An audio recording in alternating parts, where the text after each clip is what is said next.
Now, I wasn't segregating my M&Ms as I was showing them in my mouth. They were just going in by the handful. So now, as you guys are refilling your water skins and staring longingly at the dark hole in the side of the cliff face, you do hear a boom as Maloney dumps a bucket of water into the little trough that he has for the oxen to drink from, because he's got to signify that he's doing some work. Jacques, much less noisome, as they fill the little water bucket for their horse, and everybody else sort of filters in quietly. Maloney doesn't seem to be setting watch or worried about it tonight. He's just got the oxen set up, threw down a little bit of hay up on the buckboard, and ready to fall asleep. Yeah, I mean, in the shadow of the monastery, I assume that they would assume we're probably fairly safe. Never assume. Well, yeah, sure, but I'm saying that's probably what he's assuming. He seems to be. Right. That, or he's left it to you. Right. Malik will still keep watch for a while. Yeah, I mean, I'll most likely too at some point. Just even if it's just for a couple hours, so like however they want to arrange the order for stuff. But I don't trust that dark hole. I'm pretty sure for like Malik and Izzy, just coming from Luskin, like keeping an eye on things is ingrained. Now, I will point out there are a lot of little bushes and tufts of dry, twiggy grass around the base of that mountain. So, there's those. But you do post up. Well, we didn't notice any on the trip the day before, did we? You did not. Well, you did see a few scraggly little bushes, but none that struck you as needing your topiary skills. None that struck us, more importantly. Yes, none that struck you. So you do post up watch. First hour passes, second, third. It gets to be late. Swap over the watches. Gets to be early. Sun starts to rise, and you're starting to get ready for the next day. Maloney wakes up, stretches nice and big, longer sleep than usual, and then starts making ready for breakfast and getting the oxen underway, and so on. All right. Malik's going to grumble as he wakes up, and he's going to look at the hole, and he's going to look back at his stuff, and he's going to look at the hole, and then he's going to make a grumbling noise, and he's just going to start walking towards it.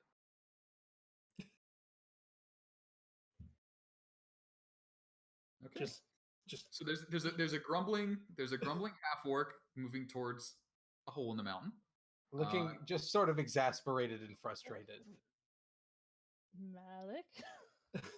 Look, there's something in there, and I can't leave and not find out. Out of character, has anybody read Junji Ito's The Enigma of Amagara Fault? Yes. Yeah. That's all. I'm just not going. Look, this is my hole. It was made for me. Yes, I have. It's one of those can't look away. Yeah. So Malik, as you approach the hole, you notice the first, second, third, fourth, fifth, sixth, seventh, eighth, ninth, and probably up to about the 30th of many steps. There is no light in there once you're past the light from the doorway. Not that that throws you off too much. You've got that whole sight thing going. But there's a lot of steps.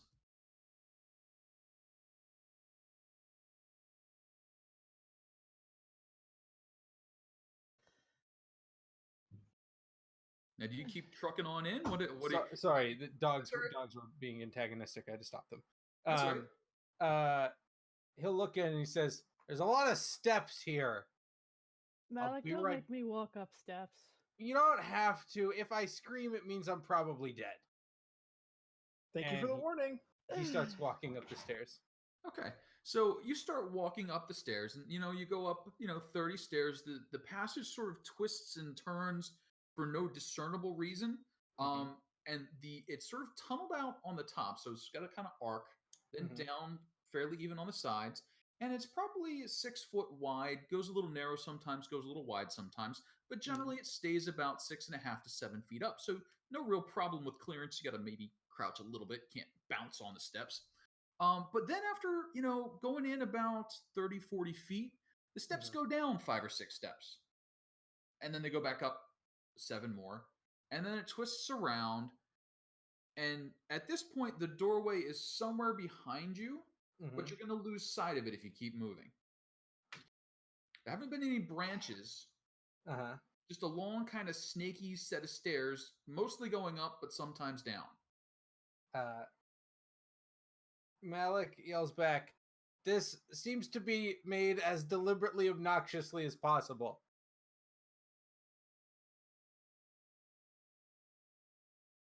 And that comes echoing down to you guys. You're doing great. Keep going. All right. Malik keeps going. So he just kind of like grumbles and starts. He just grumbles step like, after him, like, I'm committed now. I've got to go to the top. So, "Well, wait for me." Stubby dwarf legs going up the stairs.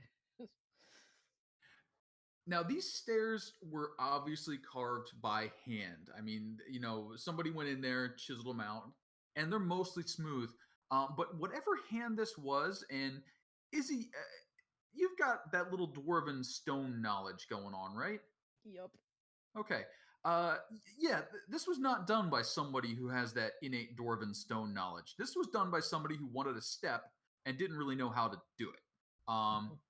So, Izzy, as you're moving through, you can see that the path is following basically the softest stone or where the faults were, and that's why it's kind of winding and weaving and not going up quite the way, good traditional dwarven stonework would. Malik, you've got the head start. Malik, you've got the head start. Are you continuing to truck along, or are you waiting for Izzy to catch up? I'll wait for Izzy to catch up, I suppose. She is going to bitch this entire time about who does this? Why? Why is this a thing? This is horrible. I'm not a stonecutter, but what the fuck? Okay, so you guys continue on, and every so often you come across a little patch in the hallway where there are carvings in the wall, sort of like reliefs, fanciful shapes, but they seem to be starting and stopping for no reason better than they started and stopped that you can tell. The same with the stones, the stone of the steps. After a little while, you come to a couple that are, kind of nicely blocked, almost makes you feel good as a dwarf. And then the next one's kind of got a rounded edge, so you have trouble stepping on, your foot slips off. And it goes on like that. Like, lots and lots of people must have been working on this over time. Annoyingly so. And you've got a couple of minutes walk ahead of you as you wind your way up the inside of this massive stone, around and around, up and down, heading towards the top. Now, it never quite gets so bad that you're, spiraling back downward on yourself, but there's a lot of, level spots as it goes around, and then a few dips as it gets up to the top. Is anyone else doing anything as our brave adventurers head into the Cave of Wonder and Delight?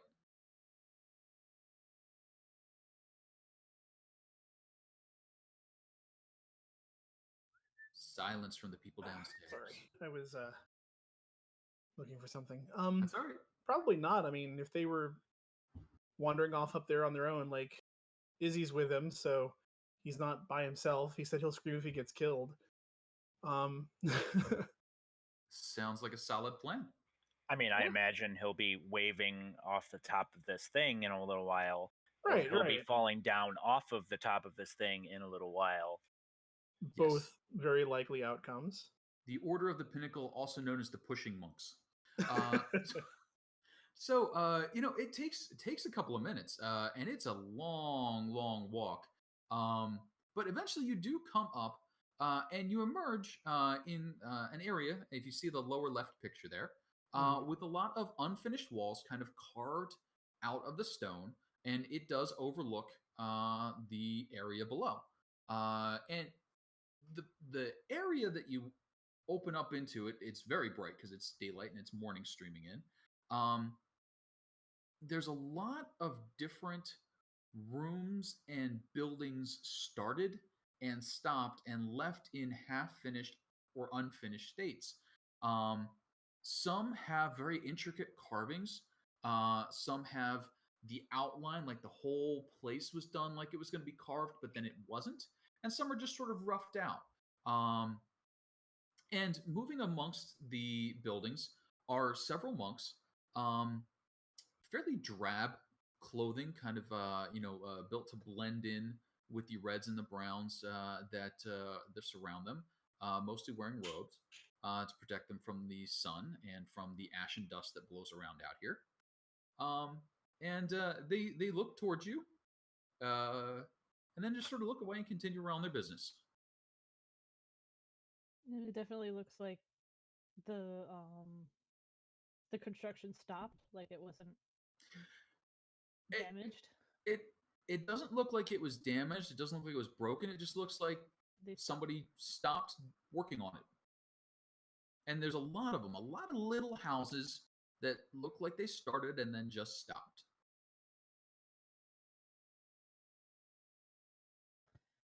Huh.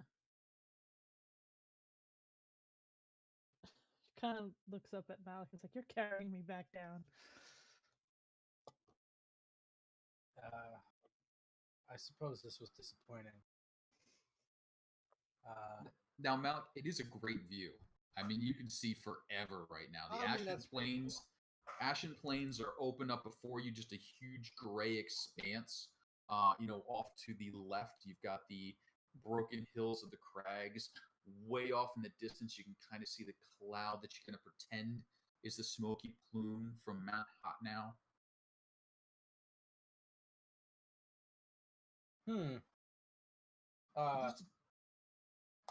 Malik will sort of look around and say, do we want to talk to the monks? Do you want to talk to the monks? No, not really. It seems like they can't even finish anything, and they're not very good at building stairs.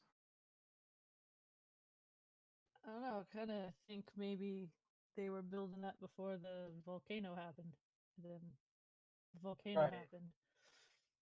But you'd think that they'd keep going. The volcano happened a little while ago. You'd think they'd, I don't know, start again? Let's ask them. Let's just ask. Malik will try to flag down one of the monks. So in the area, you got a couple of humans wandering about. You also have a very large dragonborn. You have a very small and kind of wrinkly-looking halfling. Is there anyone in particular? You don't see a half-orc, and you do not see any dwarves on this level right now. Is there anyone in particular you're kind of trying to eye up? Let's do this dragonborn fellow. So the dragonborn fellow is stretching. He looks like he's about getting ready to do his morning exercises. He's got a bucket on either side of him, and they're huge buckets. There's a couple of smaller buckets around, but he's picked out two huge ones with big rope handles. He's just stretching out, working out, and he looks seriously. Is hello. Hi. We're from the caravan that's parked down at the base of the spire. Just came up here to see what was going on. I noticed a lot of the buildings aren't done. Is there any reason for that? The people who are gonna live in them left. Why'd they leave? I haven't figured that out yet. What do you mean you haven't figured that out yet? Well, they left. Did you not see them leave? Oh no, they left. They left. Right, like they packed up their things and they left. Yeah, well, some. I mean, some leave their things behind. I mean, it's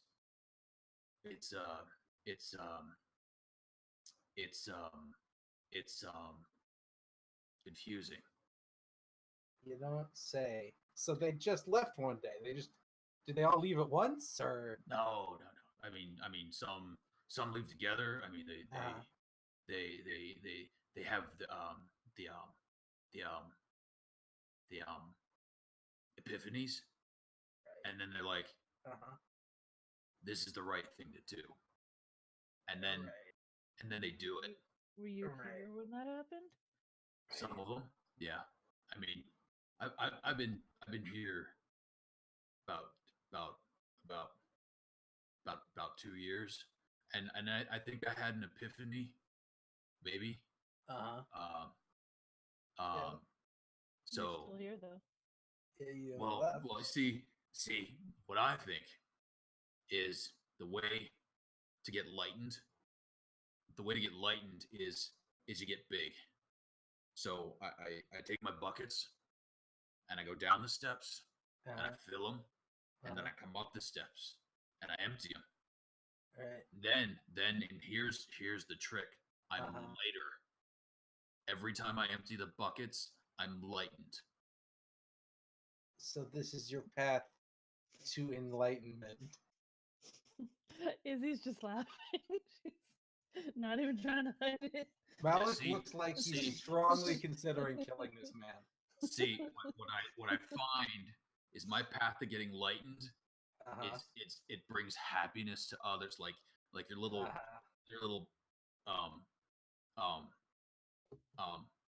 friend. Right. Excellent. Cool. Well, good luck with your enlightenment. Have just keep up the good work. Yeah. You're doing a great job. Yeah. Okay. Yeah. I mean, check out. No. All right. Have a good day. I'm leaving. I say to Izzy. I'm coming. She's like, you do you, guy. That goes after Malik. Malik grumbles more on the way down than he did on the way up. She's like still giggling the whole time. Like, that was worth it. So the trip down is much like the trip up, except down. Yep. Yeah. It's true. Now, folks down on the floor, you didn't get to hear the wisdom of the first monk they met. What have you been doing for the past 10 to 15 minutes? Just getting ready for the day, or any other special preparations? While everybody else is like, the caravan and stuff is getting ready, Mhm. Thara is going around to the little scrubby bushes that are in the vicinity of the base of the rocks, and kind of narrows her eyes and stares them down, and then just like runs them through with her blades just to check them, and kind of gives them a nod if there's no reaction, like, all right, moves on to the next one and just is testing all of the nearby shrubbery for blights. Go ahead and give me a nature check on that one. Oh boy.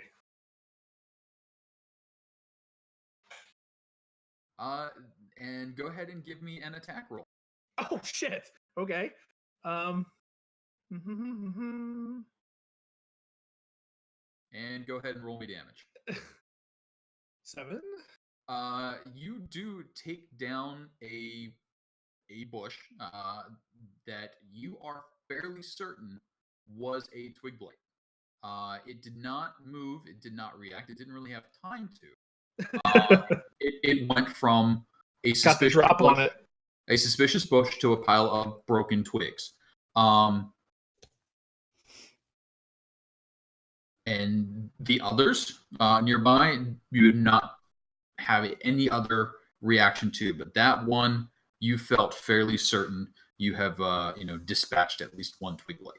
She gives a little fist pump and circles back to if anybody's there's still anything going from the cook fire from the morning, and gets up a little impromptu flame and goes over and torches the remnants of that bush. It burns cheerily. Yo, hold on. You're burning a bush? As soon as he starts slashing and very specifically starts to burn a bush, I'll be like, hey, well, you're burning, is that a thing? Yeah, I'm pretty sure we just got one here. The others seem to be okay though. Okay. Are there, I'm gonna go and I'm gonna look around the bush and see if there's those same little spider trinkly things, like the tracks that we saw before. Go ahead and give me. That's a good point. I didn't think about that. Yeah. Go ahead and give me a survival check on that one. If you are helping each other, you may take the advantage. If you are doing it individually, you are rolling each. Would you mention that out loud, or are you just going to go checking yourself? Oh yeah, no. Definitely, immediately I'll be talking about it and kind of mumbling as I'm talking about it. Yeah, no, and when that happened, she's like, yeah, that's a good point. I didn't think about that. Who wants to help the other? I guess. Like, what's your survival? If you're trained in it, you'll be better. I am trained. Okay, then I will help you and also pray to Mistra for guidance. Is this the D4 thing? Ooh, it's a good D4. Oh, so that's just a flat number that I don't have to actually. Well, yeah, you roll survival. Okay, and with advantage, right? Yep, okay. With advantage and the D4. So 27. Absolutely, there are those little spidery tracks. Just coming away from that one bush. Heading towards that one bush. Okay. They came from the south direction. Which is where we came from, right? Well, no, you guys are coming from the north. No, we were coming from the. Yeah, that's right. North, heading south. But so far, it seems like most of these twig blights came from the south to the north. Like you are encountering them as they're traveling north. Okay. Now you only track them, 300 feet or so. Right. You could continue, but trying to track away from everyone else. Right, especially like one or two solo twig blights across the entirety of this expanse of land. Fair enough. So yeah, when that happens, I'll definitely point out to him and show him. I'm like, yep, there it came, right up there, back that way. Looks like the only one around here, though. That's good. Not as well. Then, I guess it's a good thing that we're heading to the south, and I'll kind of just. After looking around the area and everything, I'll just kind of keep pondering and going over my prayer books. Okie doke. And while this is going on, the rest of the folks are getting ready to get underway. Maloney is starting to herd them in the southward direction all along the road.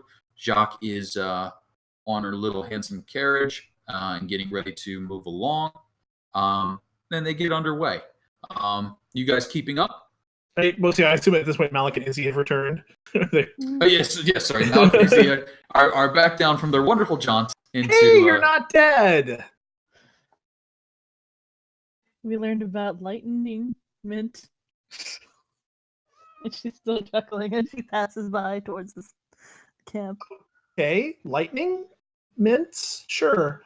I killed another bush. One of the little suckers was hiding over here, too. Just one, though.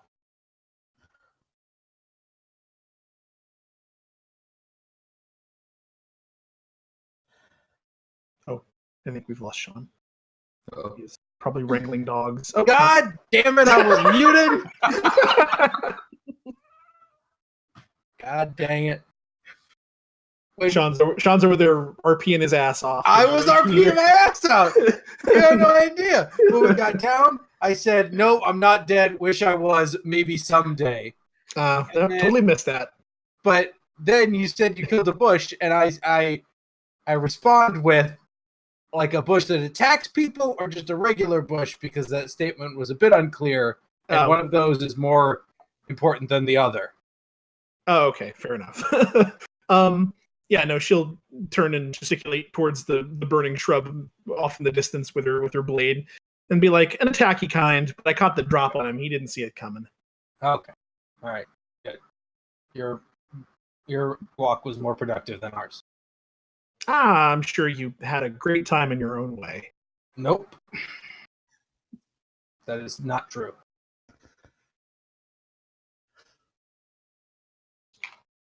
And with that, and then we can rejoin the caravan. Okay. So you guys set out. Now, at this point, you are fairly thoroughly into the area of the Ashen Plains. So the road hugs that little bit of land between the hills to your left and the plain to your right. So it's not terrible where you are, but when the wind kicks up, you can feel the grit and the dust kind of hitting your skin, and the air's just way too dry. And everybody looks fairly miserable. The 16 or so folks trugging along. Even the oxen, even George and Steve don't look like they're having a good time because, there's ash in their fur, and that's just not cool. Same marching order as usual? Yep. Probably. Okay. So you guys move along through the better part of the day. You reach the midday time, and everyone's looking pretty beat. The ash, the dry heat. It's just not a good day for travel. Is anyone doing anything to help them continue moving along? Towards the early part, we got a little bit of motivation to keep them going. Is there anybody who's going to be doing that sort of leadership role?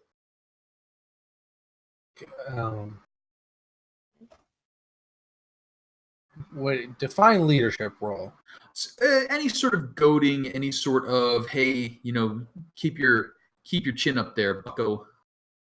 The only thing Thara would be doing is making sure everybody's, especially if it's getting dry, is making sure everybody's staying hydrated. So if there's any places I can suss out any sort of water supplies, maybe like not cactus or whatever, but any sort of plants I know may have some fluid-bearing tubers or something. Mm-hmm. I try to kind of scout around and make sure, checking up on people and making sure that like everybody is, little reminders like, dehydration kills.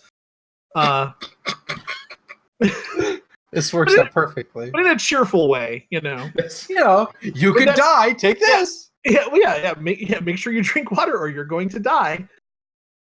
I guess Malik will deliver his particular personal brand of motivation, which is mostly about how if you don't get moving, we're going to die out here, and all the things out here that could kill us if you don't move faster. And such a cheerful team. How caravans go missing out here all the time and no one ever finds them. The story of the Donner Party. Yeah, those sorts of pep talk things. All very peppy, and that's what I was kind of curious about is how your motivational stylings happen to go. Kira, to ask you, you did set a lot of things on fire. You sound like you've been fairly quiet since then. Have you been interacting with folks much since your experiment in lighting the world aflame?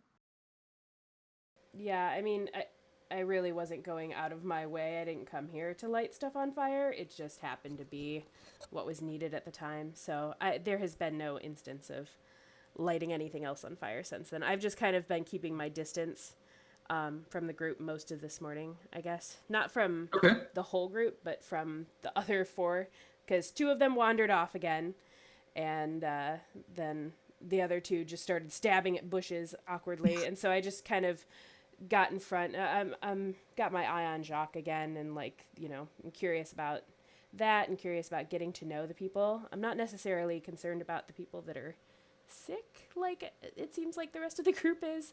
I'm more concerned about getting to know them and finding out why they're going this way, if they know where we're going, if they've been there before, that kind of thing, and talking to people. Okay. As you're talking, as you guys are chatting, the motivation does spark that white around the eyes, fear, continue moving reaction. The stories that you hear have basically been what you've been hearing the whole trip.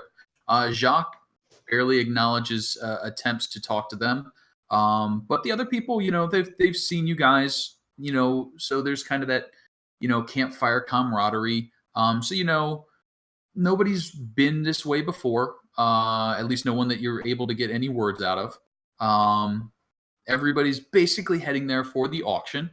And, everybody's got a little bit of a different idea of what this miraculous fruit can do.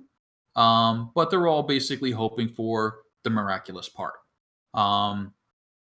Everybody is very tight-lipped about how much money they have brought, though they're all going to an auction. So, it seems fairly common sense that they all have something of value about their person, but they're certainly not talking about that.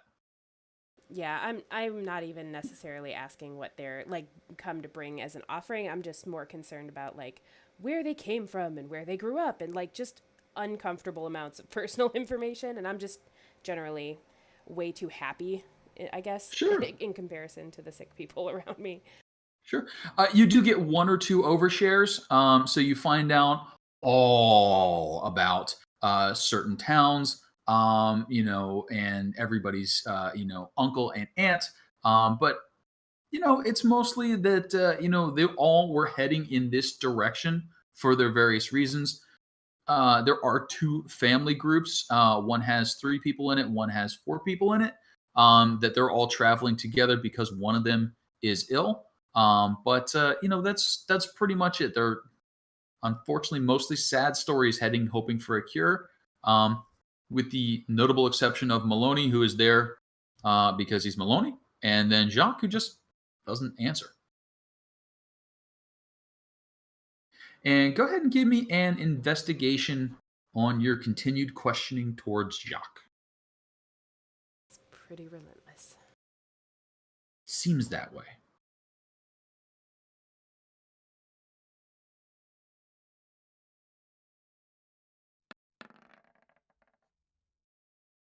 What is with you people? So anyway, Jacques, tell me. I mean, I've noticed your boots. Those look like really fancy boots. Where'd you get those? Where have you been going? So Jacques doesn't open up that much.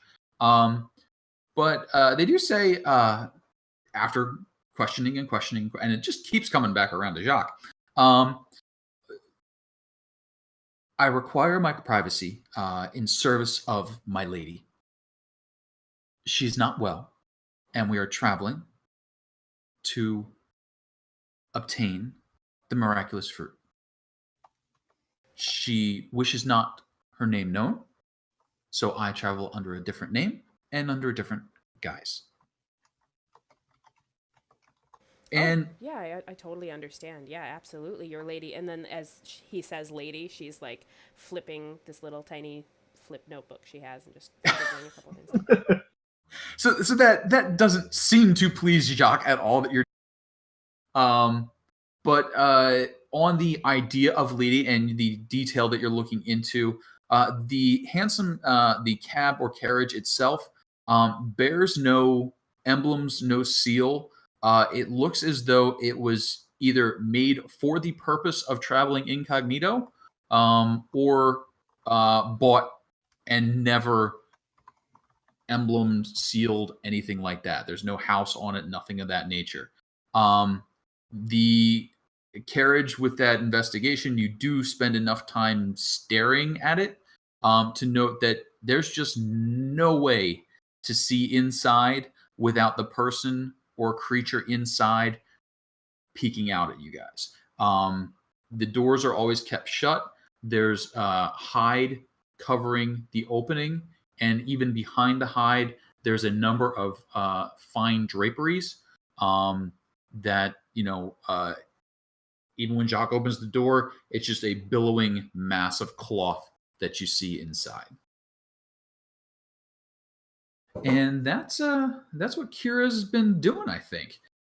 Just grilling Jacques and talking to everybody else in a very friendly fashion. And let's see here. Who haven't I heard?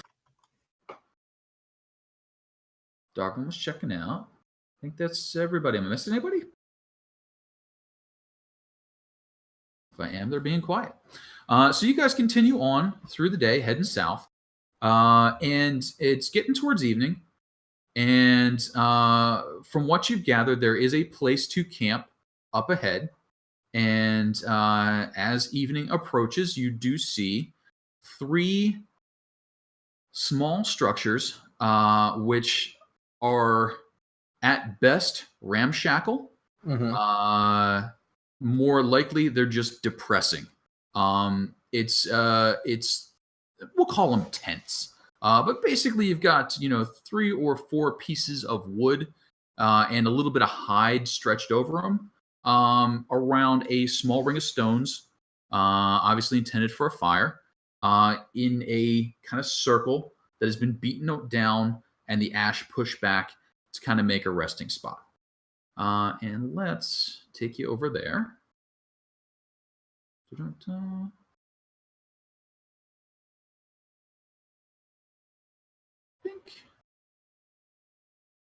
And you guys should be in the bottom right-hand corner-ish, and hopefully you should be able to see. I can see everything. You can see everything. Not. It's weird as I'm trying to scroll. I Like see I get to nothing. a point. I get to a point, and then everything. Okay, when I zoom back out, yeah, now I see everything. Okay. I see all the things. Okay. You should see all the things right now, and who doesn't? That's I see you? nothing at all, just black. zooming out. Try zooming back out. Hang on, I let me have. make Okay. sure I've got your character. Yeah, I see all the stuff in the bottom corner down there. And that's probably because I didn't drag your character onto the page. Oh, that might explain why. Let's try that one more time. Oh, there you are, right there. It's because I've got you assigned to the wrong person. There we go. How about now? All right. So you guys are arriving as it's coming towards evening. So you are able to see quite a bit. And where you're at, the road's running north to south.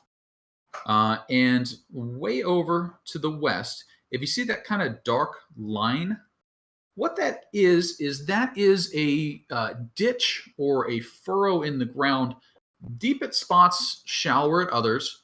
And from what you've gathered researching this area, further south, that opens up into an actual chasm. You know, that's a big old cleft as you continue to move south. But right now, it's just, you know, a couple of little lines of broken earth where the fault is. Between you and there, little hillocks, grass, one or two scraggly looking little trees, and the land kind of ups and downs and bumps a little bit. But it's covered the further west you get with more and more grit and ash. The path itself is fairly well beaten down. That's kind of the lighter track running north to south. And then that circular area that you're at where those tents are, that's the place where everybody intends to rest. And Maloney's pulled his oxen off to the side, and Jacques taken up a bit on the south. And they're looking ready to make camp. You've probably got half an hour to 45 minutes of light left before you're into dusk and then evening and night. Is there anything you guys would like to do as camp settles in? It looks like there's minimal. I only see that one little scrub of bushes to the northwest. We're like right nearby. So I'll definitely go give that a check. And then beyond that, I'll see if there's any little small game in the area, like rabbits or low ground little herbivores that I could maybe pop an arrow into to beef up the stew or something. You got it. And I'll ask for a quick clarification. The way you're going to check the bushes, is that with an axe or is that with more of an inspection? How is that? With a peek at and then a stab. Okay, so go ahead and give me a nature. Catching it by surprise worked pretty well last time. Okay, so go ahead and give me a nature. Okay. Nature. These look like normal plants. Okay. There's no disturbances around them. They do have a couple of little leaves on them, and no real sense that they're anything other than that. All right. I'll again narrow my eyes, give it a slow, approving nod, and then continue on scouting around for any game. Okay. So go ahead and move yourself in the direction that you're going to scout for game. And then go ahead and give me a survival to do your scouting or do your trapping. This map does not want to scroll out sometimes. Is it giving you an issue? It's just being a pain in the butt. My laptop screen is not huge, so even zoomed out. So over here is where the bushes are. Yep. So probably kind of like starting in this area and then like looking for wherever I would assume things are. Like there's like looks like tree stumps and stuff. I also have a question. Is this map just really low res, or is it just not loaded in fully on my side? It's probably fairly low res. Okay, I was wondering. Because I've Yeah. had some problems before, like when I was doing stuff on my DM side for my game, of loading maps and having them look all pixelated, even though I know they were high res. No, this one's me chopping and Okay. slashing. Fair enough. So yeah, like I'll be kind of like scouting, you know, like just kind of going out from here, since I'm this far away, go this way, and just kind of like in anywhere where it looks like there's cover or things that something might have a burrow or feeding, like if there's any like low grasses or shrubs or anything, something might be feeding on. You got it. Actually, you're probably standing next to the most obvious foliage, so probably where critters would congregate if they were going to come. So go ahead and give me the survival. Okay.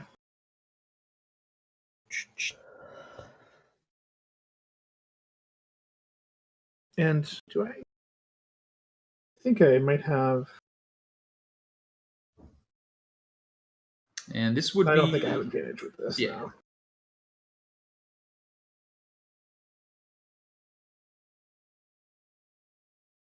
All right, so you set yourself a little snare, Okay. and you'll know how well or poorly it does in the morning. You Fair don't enough. see anything worth chasing down. Okay. I mean, there's nothing big enough game for you to put an effort out chasing it around. Right. But if something were to show up and want to get a leaf, you're basically standing next to the only leaf that you can see. Fair enough. And from there, heading back or continuing exploring? Okay. Well, I mean, you said you got about a half hour until it starts to get dark. Got about a half hour. While I can still see, while the light is holding in my favor of my non-dark vision eyes, I'll keep scouting and exploring the perimeter. Okay, which direction are you headed? From here. Well, we came from what, the north? Came from the north along that kind of light track. All right. Well, then I'll probably head like kind of like southwesterly, maybe. Okay. So hold right there, because everybody else is at about 15 minutes. Yep. So what has everybody else done with their 15 minutes? Is Yes. Pea shot out and just like holding him on her finger and just petting his head a bit as she's wandering around and like taking a look at these tents. Okay. They're like, I'm guessing they're like set up to be there. Like there's nobody in them yet. There is nobody in them, though you've got about 12 people that you're traveling with. Each tent could probably hold 4 people. So the 12 people who've been kind of trudging along between their illnesses and everything else would very much like to be in the tents, but nothing is in them just yet. The tents themselves, I mean, they're really rough. Basically, the sticks are just barely leaning together at the top. Kind of the hides and skins that were stretched around them, they don't look like they were cured well. You're not real sure what animals that they came from, but they probably weren't quality animals. So that's just mean. Yeah, it's not a good setup. But it is shelter. Also amongst the tents, you may see it sitting there. There's a little chest sitting right there. That as you're looking around the tents, you'll see that sitting there. And that is a old, rotten wooden chest. It does open and close. Is anyone, well, at least it looks like it opens and closes, I should say. Is anyone going to open it? It is currently closed. She's gonna... I mean, it seems kind of suspicious to have like a chest just sitting there. I mean, it could have just been left behind because it was too heavy to carry or something, but she's gonna inspect it a bit before going to poke at it. Okay. So go ahead and give me a roll. Do you happen to be carrying thieves' tools? Yes, always. Okay. So go ahead and give me a roll with your thieves' tools as an expert thief. Inspecting a old rusty wooden chest.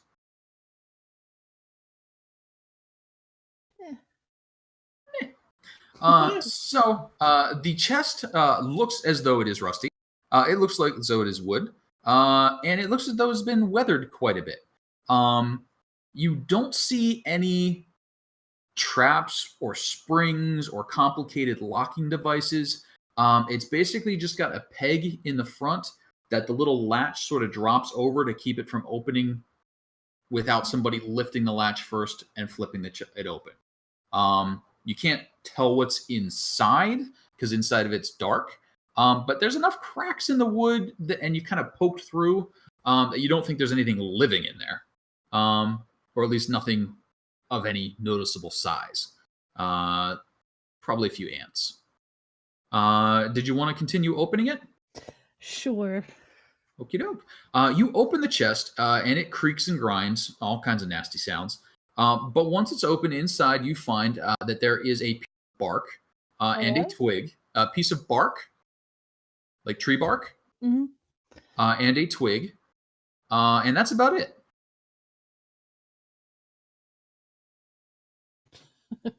All right, then. Like, kind of like kicks it and leaves it.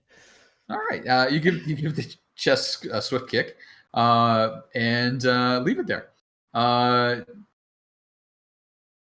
Kira, anything from you in the 15 minutes going off to investigate a tree? A chest has been inspected and kicked. What are you up to?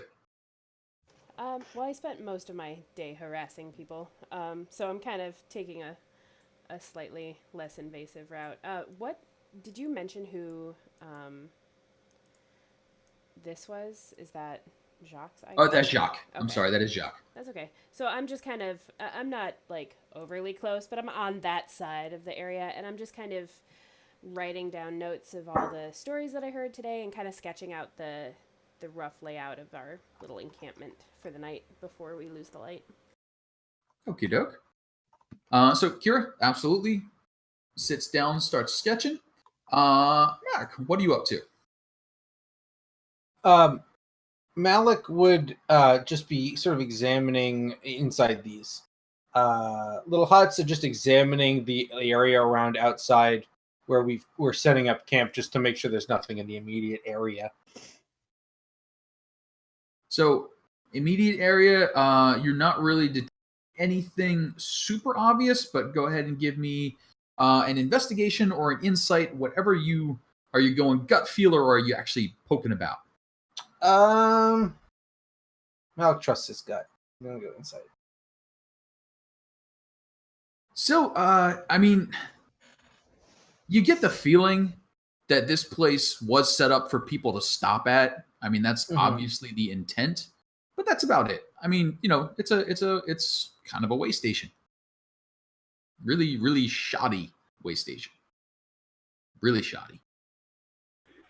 It's Like as fine. he's looking around and he starts pacing around, I'm gonna end up doing the same thing that he is. Okay.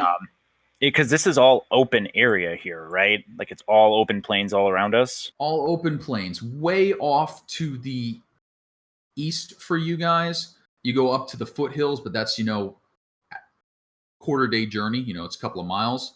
Way off to the west, the plains get worse and worse, and then way past that is the Neverwinter woods themselves. But that's just kind of a dark line on the horizon.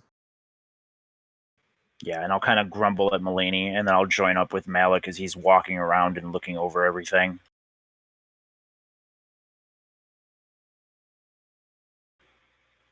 I like that you're looking around in this area. Thanks. I just wanted to be sure there wasn't anything, waiting for us. It's nice to have someone that also understands what a shit spot this is to stay for a night. Goddamn. Well, yeah, you're right. It is a shit spot. But it does have some advantages. For example, no one can sneak up on us. Yeah, for like as I'll point at the sun for about 15 minutes. Right. Well, I can see in the dark.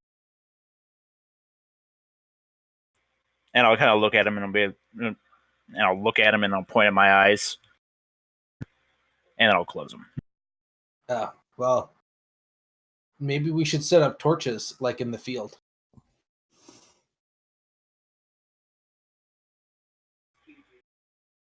So, Darvin, as you're wandering around, you do get some insight into the area. Certainly could place torches around the area. Everything, the little bit of scrub grass that's around, even if it did go up, there's not enough to burn. And the ground is clay, so you'd have some trouble, poking a hole in it. But once you got a hole in it, the torch would hold up. Yeah, I mean, I don't know how many torches that would take, but that's definitely something I'll be interested in setting up, obviously. And then as we kind of walk around, I'll kind of stop here, and I'll motion to Malik and I'll be like, this doesn't look right. Maybe, I don't know, as Izzy's looking at the chest, maybe. Yep. I'm kind of just coming from the west and coming and arriving at the chest. So what Darvin's following, and you guys kind of notice as he's tracking along it, is there's a thin, maybe foot wide path going through the ash and through the dirt where it's a little darker than the rest of the surrounding area. It looks like maybe kind of along that line, the dirt's been more recently turned up or kicked over, and it's mixed in with the ash that generally lies on top. And what it ends up looking like is there's kind of a streak of that heading out from the chest in this direction. And you can see it till it gets to about here, and then, you'd have to get closer to kind of follow it along, but it still looks like it's moving in that direction. There's kind of a little rise there, and then you sort of lose track of it. But it leads basically right up to the back of the chest that Izzy had opened.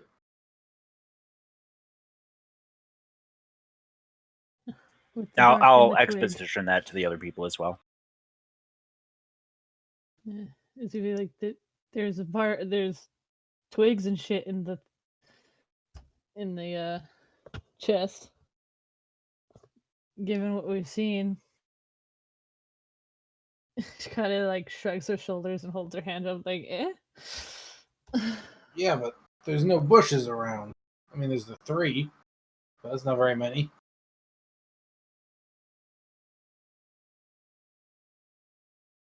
It could have been in the box, I suppose, but I mean, it's probably gone now. It's certainly not hiding around here.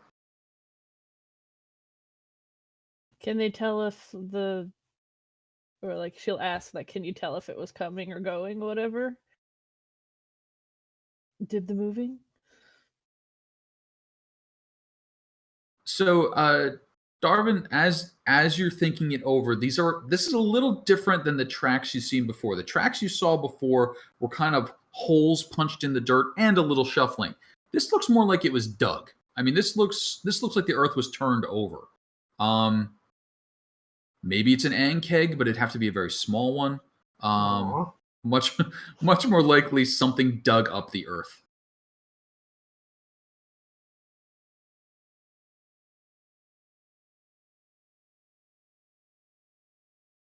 Does it look like dug or dragged? It's settled, and it looks like it's been intentionally sort of shuffled across the top. So it looks like a small furrow was dug in the earth and then filled back in over and kind of shuffled about. The earth looks disturbed in that area.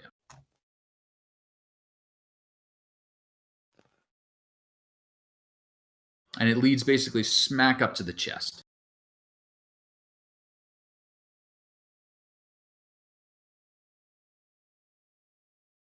What if Izzy's it's under the chest? Yeah, Izzy was gonna kind of like poke about in the chest a bit more to see if like it has a bottom.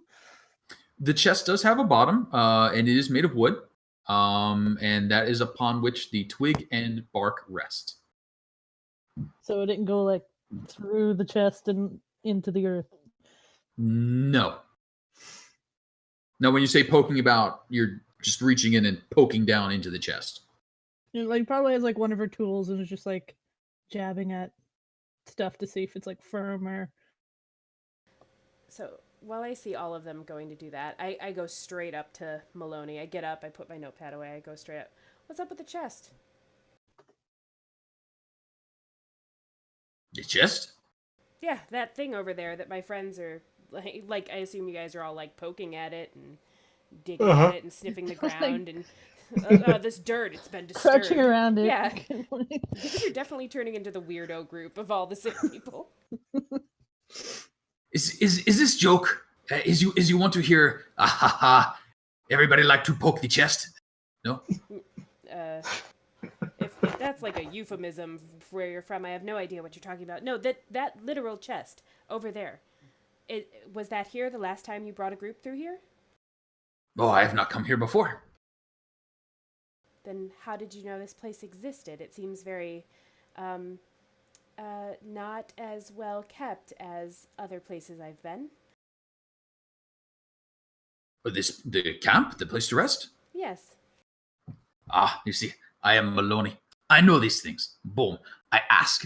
When I get ready to travel a place, I say, hey, how do I get to this place? And they say to me, Maloney, you is a good man. I tell you how. And they say, you drive south and you come to the monastery, you sleep there. You drive south, you come to a place to camp and you sleep there. And you drive south and you get to the place you wish to go. And that is what they tell Maloney. Who exactly gave you these directions again? The person who, what do you call talent scout? Like somebody from the town where we're headed towards? Oh yes. The town mayor, Vernon Lang. Yes. He is a good man. I do not know him, but he will pay me. And he will be a good man. So he sent people to find entertainers to come and make the auction good. And they find the best. They find Maloney. Boom. Oh, okay, I understand. Yeah, it would just be a shame if there was something in the chest that could help you with your puppet show. I just thought I'd ask. Anyway, so, well, thank you for your information. Sorry to bother you. Well, wait, so what is in chest? I don't know. I'm just going to go over here. My friends will figure it out. They're smart people. You is like many women. You tease with chest. Oh, wow. So now he's got to go over and look at what's going on in the chest.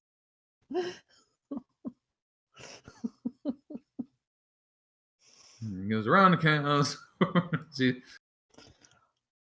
Can I see your chest? So he goes over and looks. He's bark and twig. Excellent analysis, Maloney. He just backer. So yeah, he just walks back around and goes to sit down. So you guys have poked around in the chest. The chest does have a bottom. It does contain a piece of bark and a twig.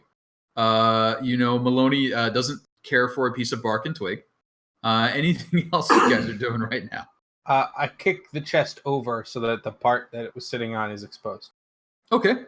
So you give the chest the boot, and it does fall over. And as it falls over, you see that there's a small ring affixed to the bottom of the chest, and we're going to call it rope, but I'll describe it in a second. A piece of rope gets kind of tugged up and lifts up a bit of the dirt heading off to the west. So it looks like there is some rope slightly buried under the dirt heading off in that direction from the chest. Now I say rope, and I did say I was going to mention this. It's possibly the worst rope you have ever seen. Is on par with the construction of the tents. Just the 2 or 3 feet of it you can see. There's at least 2 or 3 pieces of rope that were spliced and knotted together. There's a piece of leather twisted into it, and some possibly root, possibly vine as well. And that's just in the little section you can see. So this is not high quality material.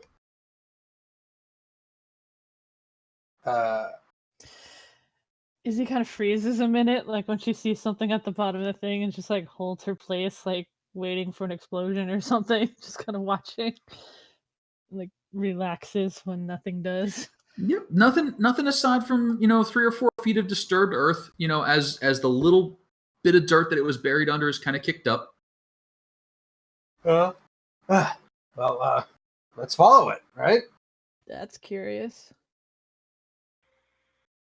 Malik starts Should following we the rope. pull it out? Should we cut the rope where it is? No, we should follow it and see where it goes. I'm not. Like, he kind of looks down. But how much time do we have, son? So you guys just spent probably another 15 minutes from the point where you turned it over. So you've got 15 minutes, and then you're into that dusky, dim time. So you'll be in dim light soon. I'll kind of point. I'll be like, I'm not going to be able to see anything if we go wandering. I hold out a torch.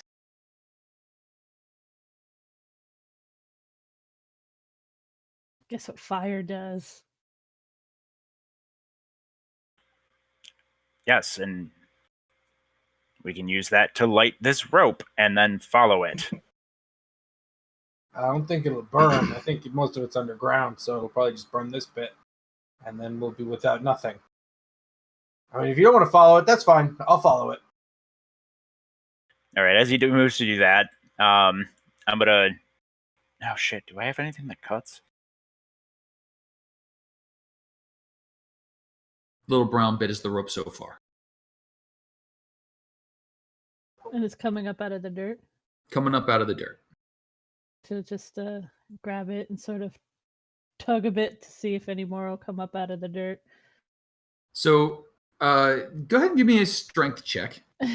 No, you were trying to whip it, like, flip it up, flip it down. Like if it was like almost kind of like trying to pull like a string of roots or something out of the ground, just like pull it up. Okay. Yeah.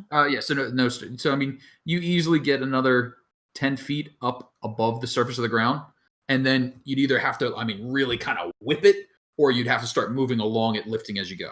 Well, yeah, that was like if they were going to follow it, she was just going to try to pull it up as they follow along the edge. Mm-hmm. That was. And 1 second, I heard a question about, do I have? Yeah, no, I'm just gonna take out some sort of small knife that would come with standard camping equipment and just cut the rope at its base. Got it. So you now have the rope is now freed from the chest. And you guys start. The rope goes along, about to there. You guys would have to move a little more.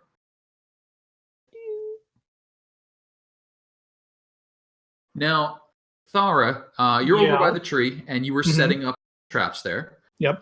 And you heard a bit of commotion, and now you see at least 2 of the company walking along, kind of looking down at the ground, and Izzy's, kind of fishing for dirt, and successfully. And what are you doing over there? Well, like I said, after I set the trap up, I said I was going to kind of head kind of southwesterly, exploring. So I would probably have been in the process of doing that until I noticed or heard a commotion. Okay. So go ahead and move yourself as far as you would go. I mean, just kind of like the idea was just to kind of get a idea of what's in the surrounding area before the darkness sets in. And go ahead and give me a dexterity check. Oh, fun. Here we go. Dexterity check or a save? Dexterity save. Sorry, dexterity save. Okay, good. I am proficient in those. Natural 20. Yeah, so you find yourself balanced atop a spike.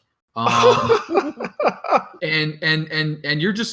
you're fine. You're just perched there. Totally natural way to stand. And you notice that right around you, a bunch of chunks of stone, sticks, little bits of metal, bone, all kinds, anything that can be made sharp, have been driven into the ground. And you can see basically from there to there, from where you're standing, you can see has these little spiky bits sticking up. And So is it like a trench, or it just they look like they're driven down into the, or they're into just the they're coming up out of the ground? coming up out of the clay. Oh, okay. And So you know the dust and the ash that blows around has obscured them, so you couldn't really see them as you were walking up. But you felt one, and then you stood up on it. You're like, "Huh, this is a weird balance point." Yeah. And you can kind of see them now. And if you were looking, you could probably pick them out as you continue to move around. But there's a little path of them right there, Okay. Going north to south. going north to south. I will, if possible, kind of like peer back over my shoulder, just make sure there's none behind me, or that I can see. And if so, I will kind of hop back off of the spikes Mm-hmm. to what appears to be safer ground, Yep. and kind of try to eyeball it and follow it down to see if I can, see how far it continues. Sure. So it seems to continue a ways, and as you look down, you can see about to there. You can definitely make out there are still more spikes Okay. sticking up and disturbed. And at the same time as you are inspecting that, The group comes up over the ridge. we've got the group coming up along the way over the ridge, and the rope, and that's the wrong color, but we'll pretend that's the rope color, is kind of continuing in that direction and moving along and passing through. And those as spikes. I see them approaching, I'll stand there, hands on my hips, tapping my foot. Well, what took you so long? Well, we discovered the rope. Uh-huh. And I'll kind of gesture to where the line of spikes are, and say, I would be careful with your footing there. It's a little pointy. Why are there spikes here? I don't know. Why is there a rope there? I don't like this. Yeah, it seems a bit questionable. Well, let's follow the rope. Malik will carefully jump over now that he knows it's there. And as you're kind of looking about it, you may never have dealt with caltrops in your life, but some of you have a thuggish sort of background. So maybe you have. Maybe you have. So you know that if you proceeded with caution, you could definitely walk through them unhindered. If you ran, you might need to make a dexterity check or take a little damage and stop and nurse your foot. But either way, you guys can get across that little gap without too much of an issue. Now, at this point, the sun is decidedly setting, and we are starting to come into the dimmer light. And Was Darvin coming with us? Like as you guys are looking back, I'm pointing at the level of the sun. I'm like, no. The night is dark. Izzy kind of pretends to hold a torch and points at it like fire. So there's a couple of little rises in the ground between the two groups at this point, but you can still see each other fairly well. Maybe hip height. But if one of you standing in a hole and the other one standing on, and the continues to go back. And as you guys reach about that point, you hear. Hang on, Malik, way too fast. I'm sorry. You're right.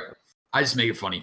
So as you guys reach that point, you hear calling out to you, "Herd, wilt stop?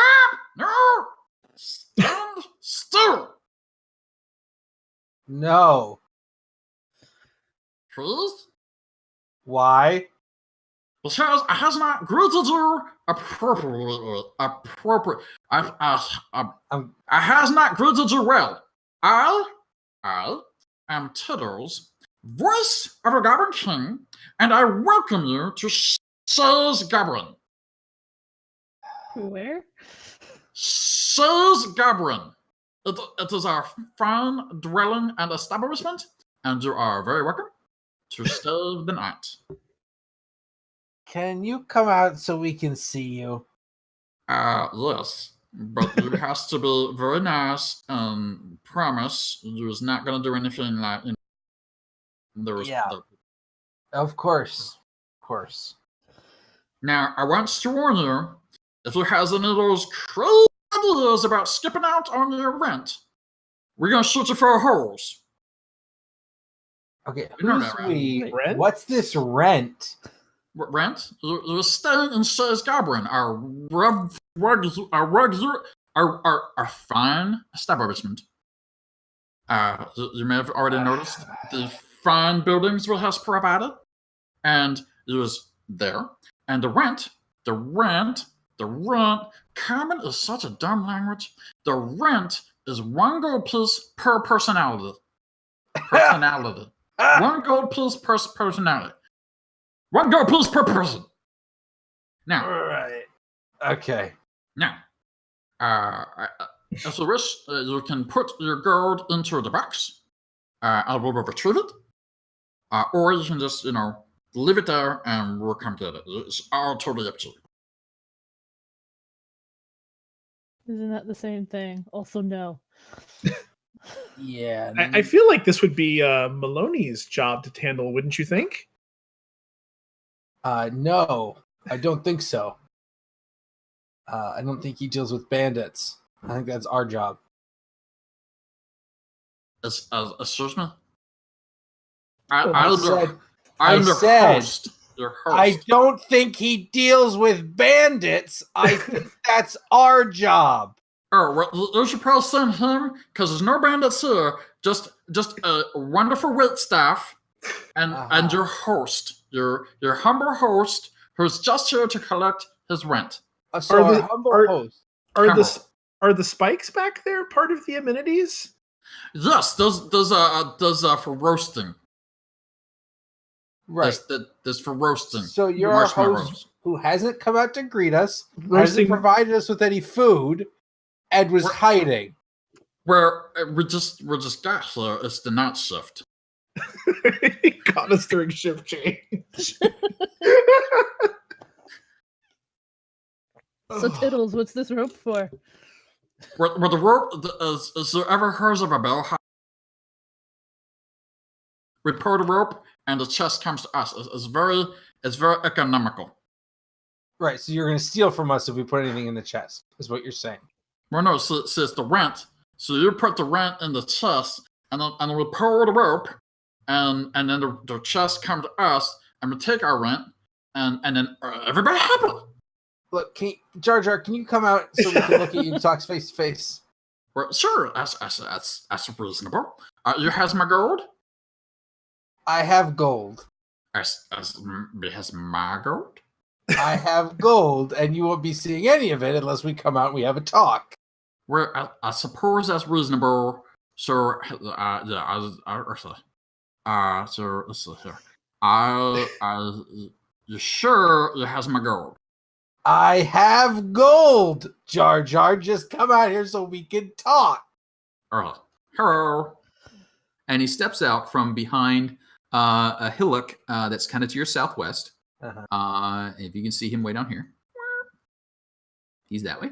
Oh, there he is. Yep. Hello. And he is probably, let's call that 100 or so feet away from you. What does that happen to be? Exactly 100, yeah. There you go. So he waves. Hello. So we're actually yelling back and forth to each other across the expanse. This is a good carrying voice. Also, it's very flat. That's true. It is flat and open. Yeah, and 100 feet's not Crazy far. Yeah. Thora looks up at Malik and kind of tugs on his tabard and looks up at him with a big wide-eyed smile on her face and says, "I have no idea what's going on here." But she seems very excited. Neither do I, but they're goblins and they're trying to steal money from us, is my what I've gathered. Why? That's just rude. I agree. What if we say we're going to go back to collect the money, bring back the rest of our party, and then try to sit, I can't remember his name, down for, let's call it a friendly chat, where he agrees to never return and never do this to anyone else. And if he's not amenable to these conditions, then we do what we have to. I mean, technically, we already cut the rope, so we could technically That's true. put We money can in. put it. That's a really good point. Or we could fill the box with rocks or something and have them. That's a really good point. They're stupid. It's Just that's write the box and we'll have them see us put stuff in there. It could just be rocks or whatever, but when they try to pull it, the rope's cut. The rope's cut. All right. And you say they're bandits? Oh, well, that's what I'm imagining. They're So if charging that's- us an exorbitant rent for So- this shitty place. Is that exorbitant? Extremely. Yes. Oh, 1 gold piece per person per night is much more expensive than every inn I've ever been in my entire life. That's like nobles and shit. she gives like Yeah. a shrug. She's like, I've never been in an inn, so I don't. Right.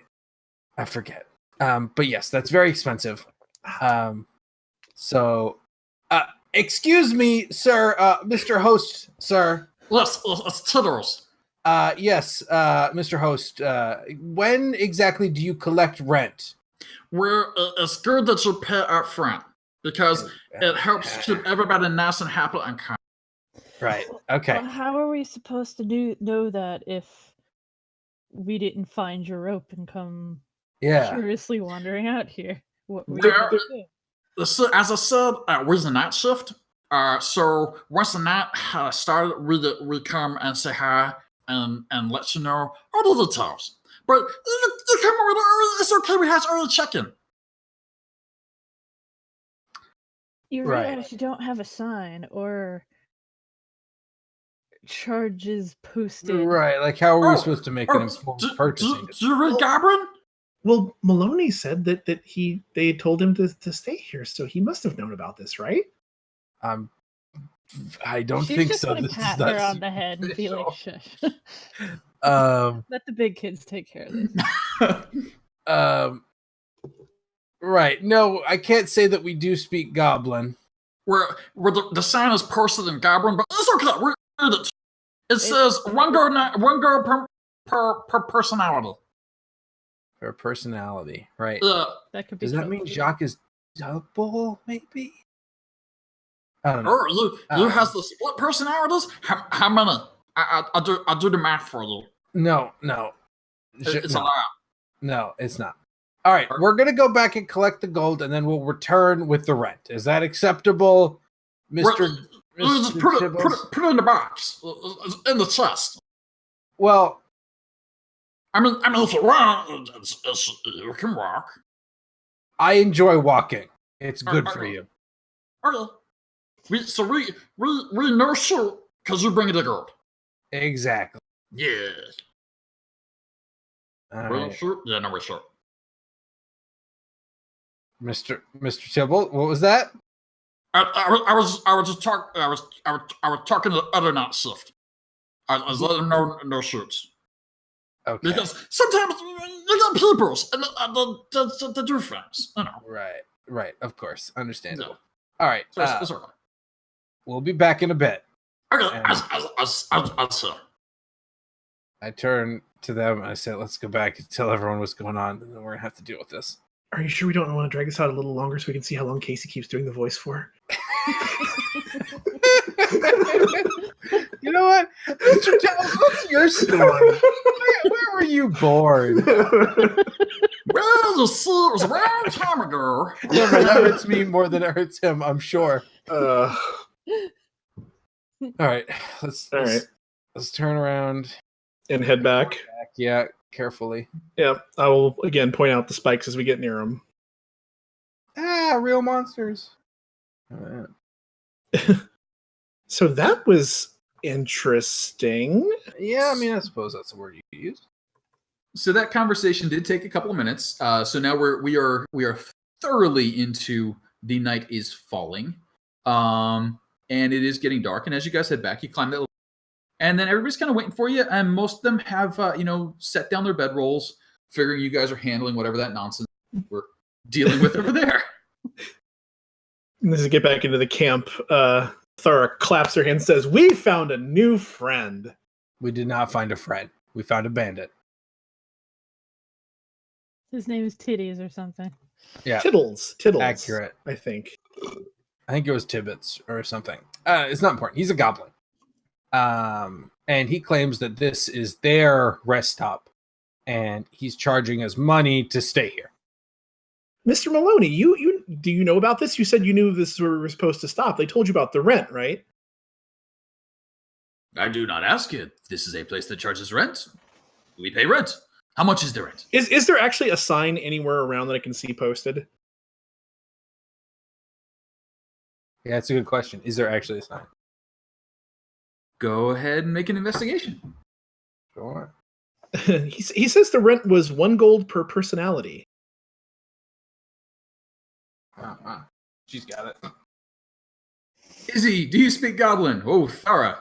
I do not speak Goblin, Do but I? Okay. No. So you guys do find several things also that geez, could it was be 2 20s in a row. What the fuck? You guys find things that could be signs, could be graffiti, could just be random carvings Could be of hobo dirty trail pictures. code. Yeah, there's you guys definitely find stuff around, But nothing legible. but I mean, unless somebody speaks Goblin, Nope. I speak many other languages, but not Goblin. Don't Does aren't the Does goblins? Goblin have a written language? goblins. Does anyone know about Goblin? I don't know if I would or not. Aren't languages in 5e like in groups? And if you speak a language in the group, you can speak the other languages in the group, or at least understand them. It's just they share scripts, but So out of characterly, goblins do generally write in Dwarvish, but in characterly, I don't know that anybody of you knows that. I don't speak Dwarvish Excuse me? anyway. But, The dwarf? well, no, but do you know that goblins, when they officially write, tend to officially write in Dwarvish? What would you roll for that? I have no idea. Intelligence? I'll call that one a history. Okay, so I speak Goblin, Oh, do you? but I don't know if I read Goblin. If you speak, if you speak it, you read it.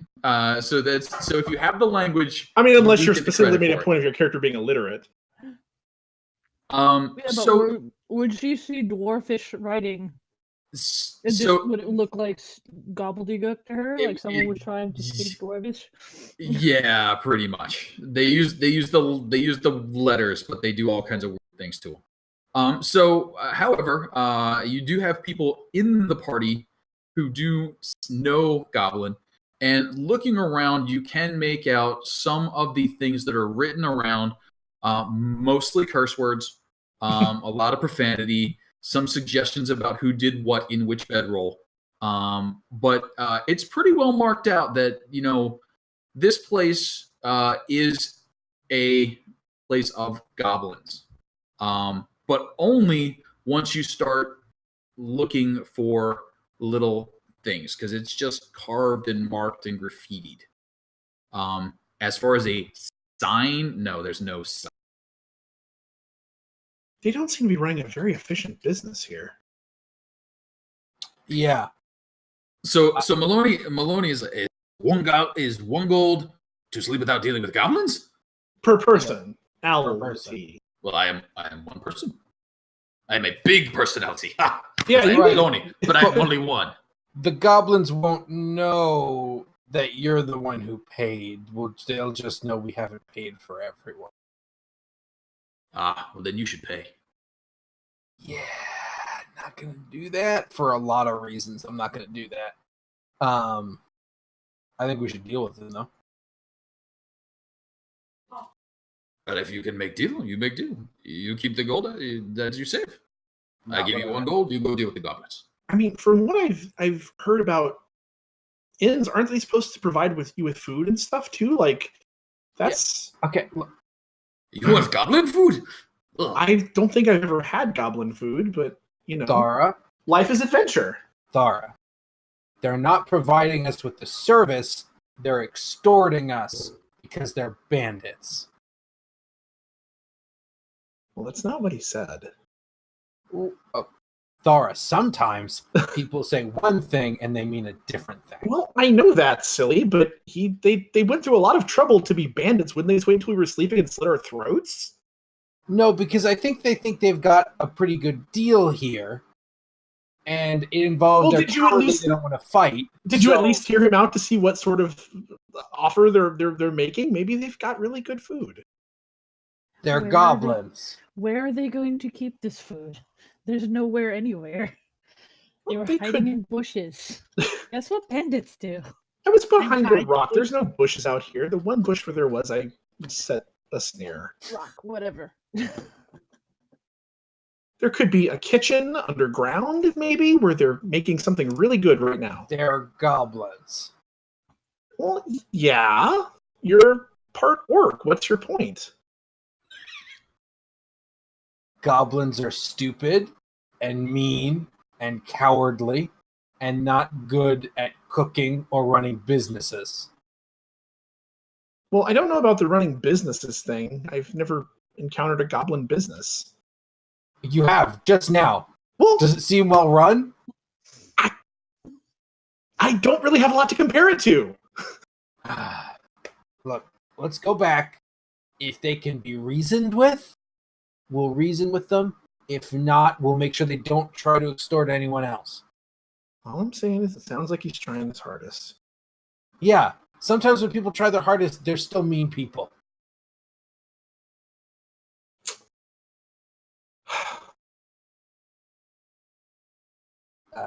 Malik would turn to Kyra and Darvin and say, "Are you in?"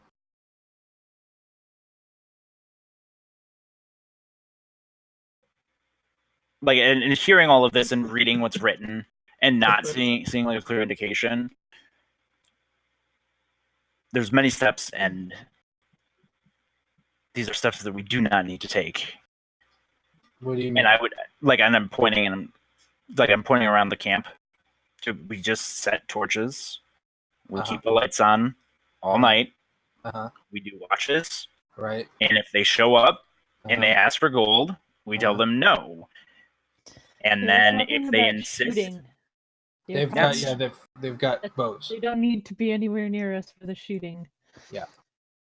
And if we fight them here, we did risk say that, innocent didn't he? people. If we fight over there, it's just us. That's not a typical thing that inns do. Shoot you if you don't pay. Like, I No, assume they that's would a just typical thing. they would just like throw you out, right? Yes, generally. I mean, but where's he going to throw us out of? There's no building here. Exactly. Well, I mean, it's maybe not the most elegant solution to the non-paying issue, but what are you going to do? Either set up a legitimate business or not be bad. Oh, Malik is frustrated. We could just go another mile down the road and just make camp there. And then let someone else fall victim to this scheme, if they'll even let us leave, which they might not. She just kind of rolls her eyes and whatever. Look, they clearly intend on hurting people. If we leave and don't deal with them, they hurt someone else. I mean, if they're as incompetent as they seem to be, I doubt they could do a very good job of hurting anyone either, but if you say so. Right, they probably I think we'll be okay. But imagine if we weren't here and the people here got attacked. Do you think they could fight them off? I mean, maybe, but people would get hurt. Probably die. I guess a lot of them are sick. That's not very good. Yeah. Why are we even arguing about this? We should go out there. That's what I'm trying to convince Kyra or Darvin to do. Well, if they don't want to come, they could sit on their asses. I mean, it's not about sitting. It's about being safe. No, this is dark. This is where goblins fight. My suggestion is to let them choose the terms of our engagement, not go into the light and still shoot us from outside of it. Tie the rope back to the chest. Pay the goblins. Wait for daylight. Follow the rope in the morning. And deal with them when we are stronger. And What if they're gone? What would be knowledge history, or what would be knowledge for goblins, and like how they act and how they behave? They're likely not going to be anywhere near here. History would give you what goblins have historically done. Nature would give you more about their biology. So probably history is what you're aiming for. I am actually specifically looking for something biology related. Oh, biology? Go for nature. Okay. We go in the morning when we are strongest. No second half of that sentence. Full stop. Right. They probably won't be here, though, because that's how bandits work. They have tents written in goblin and a rope attached to a chest. Right. It does seem like they've put a bit of work into this. I mean, right. They will be here later, but not tomorrow morning. They'll be gone tomorrow morning. Like, they weren't here when we showed up. They had just gotten here when we went out and found them just now. They claimed there was a day shift, but I don't know if I believe that.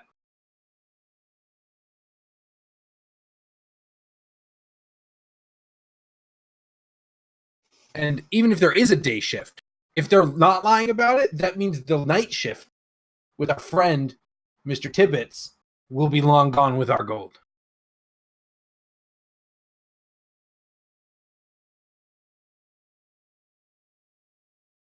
Look, I think we got to deal with them now. I don't see any way around it. so dark out there. We have torches. Well, I can't carry a torch and shoot goblins at the same time. I only have 2 arms. Well, you made a poor biological choice when you were born. It's not my By fault. choosing to have 2 arms? No, by choosing not to see in the dark. Look, if you don't want to...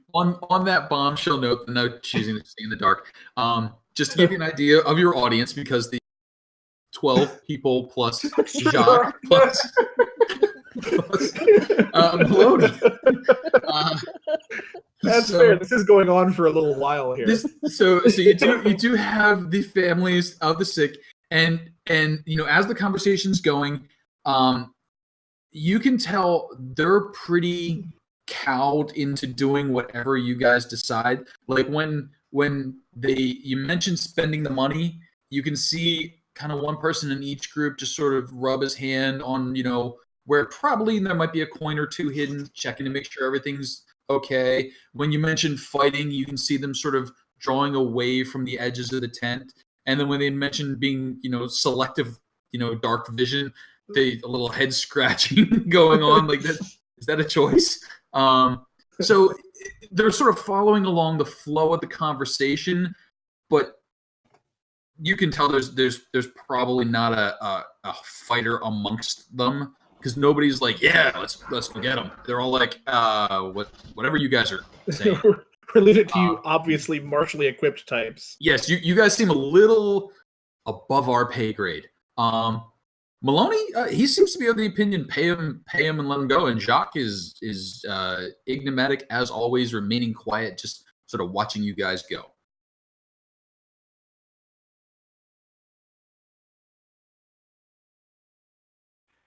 Like, I'm kind of grumbling, and this is ridiculous. This is almost just as bad as going out, like, in staying here. And I'll cast light on shield. Okay. And start, like, motion. Show, all right, let's go through this rope. And let's figure this out. All right, so let's go ahead and make it dark. I'll stick near him then. 1 second here. So let's... Or actually, I suppose I could light a torch, and then if shit goes down, I could toss it somewhere for stationary lighting. Okay, it should have just gotten dark. And Yep. let me put the light on the right fella.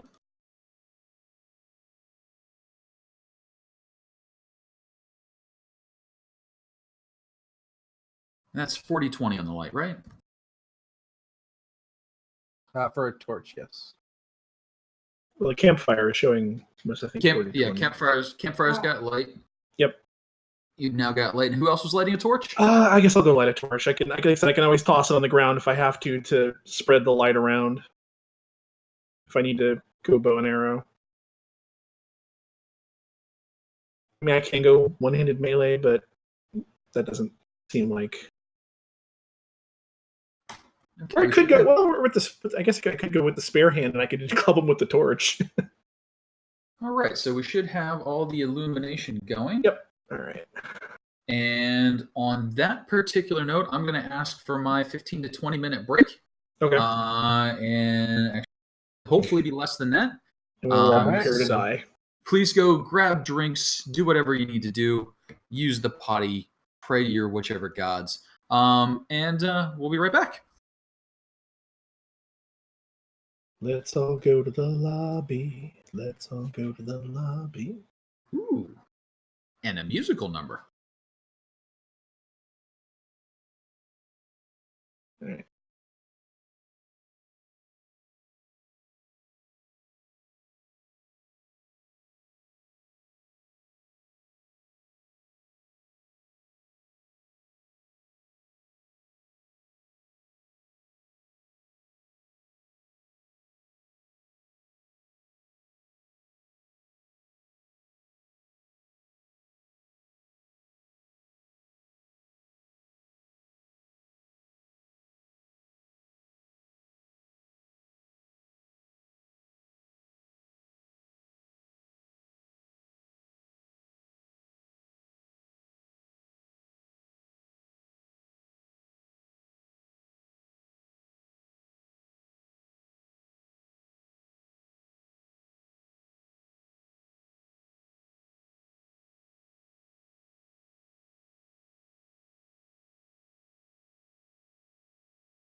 somewhere in the distance, unbeknownst to the party, the goblins are arguing over whether they should offer turn down service.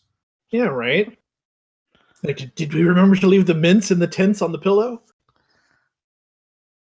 Mints on the tents on the pillow? Like, they're trying their best. Yes, they absolutely are. You are convinced of this. Yeah, okay, what did we miss? What was the All right. Oh, there we are. We are back. So actually, you have not missed anything. You guys are considering what to do. Night has fallen, so you guys are restricted to what you can see at the moment. Campfire is going, providing a bit of light in that area. And I think 2 torches have been lit. And no, sorry, a torch has been torch lit. and a lighted shield. Lighted shield. And that is what you guys have. And Kira, I missed what you said you were doing as they were starting to rush along the path that the rope has set them. I am not doing anything. I'm just I'm staying here. Totally fair.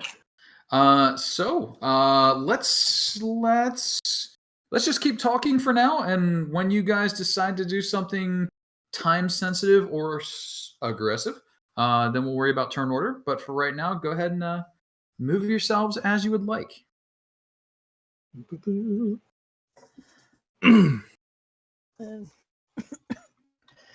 Izzy was just gonna bitch at Darvin, like, you're complaining about not being able to see and you could do that. When we get closer to this, I'll make it a point to point out the spikes in them again so nobody gets their feet skewered. And Merrick, as you get about to that point, you hear, "Oh, hello, welcome back. Did you bring my gold?" Hello? I see you. Just like super Brad. God damn it. You're still muted. Sorry. Look at my pocket, no words come out. Yes, we've got gold, but we wanted to have a conversation about the amenities that have been provided. Oh, well, that's certainly understandable. You give me the gold, and we'll have as much of a conversation as you like. All right. Let's, where are you? Where can I give you this gold? Okay, hang on. I'll send Robe to get the gold. Robe, you go get the gold. I don't want to get the gold. You go get the gold. No, Mr. Tibbles, why don't you come get the gold? I want to have a conversation with you. We'll see as management, and it has to go up sons of a command. So you talk to Robe. Well, I'd like to speak to a manager, if that's all right. We're already escalating this to manager. Well, certain, sir. Robe, congratulations, Robe. You're now a manager. You go say hi. I don't think that's how this works. Then you ask to speak to his manager.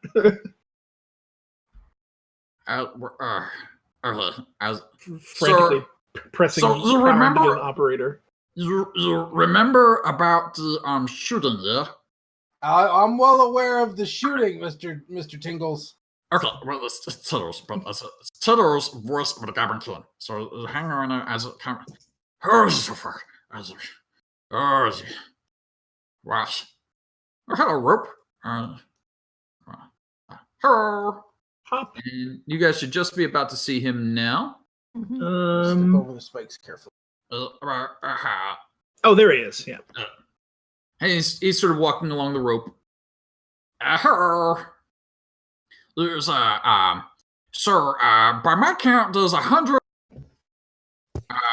What was the count? 100. You cut out there for a second. So I counted 100 of you. How many does your count? How many of us are there? 20. 100 or 20. Okay, well, it's less than 100, but for you, it's okay. So it's 20 golds. Okay. All right. I got the gold. Okay. I approach him. That's hello. I come over here. Is it right there? Yeah.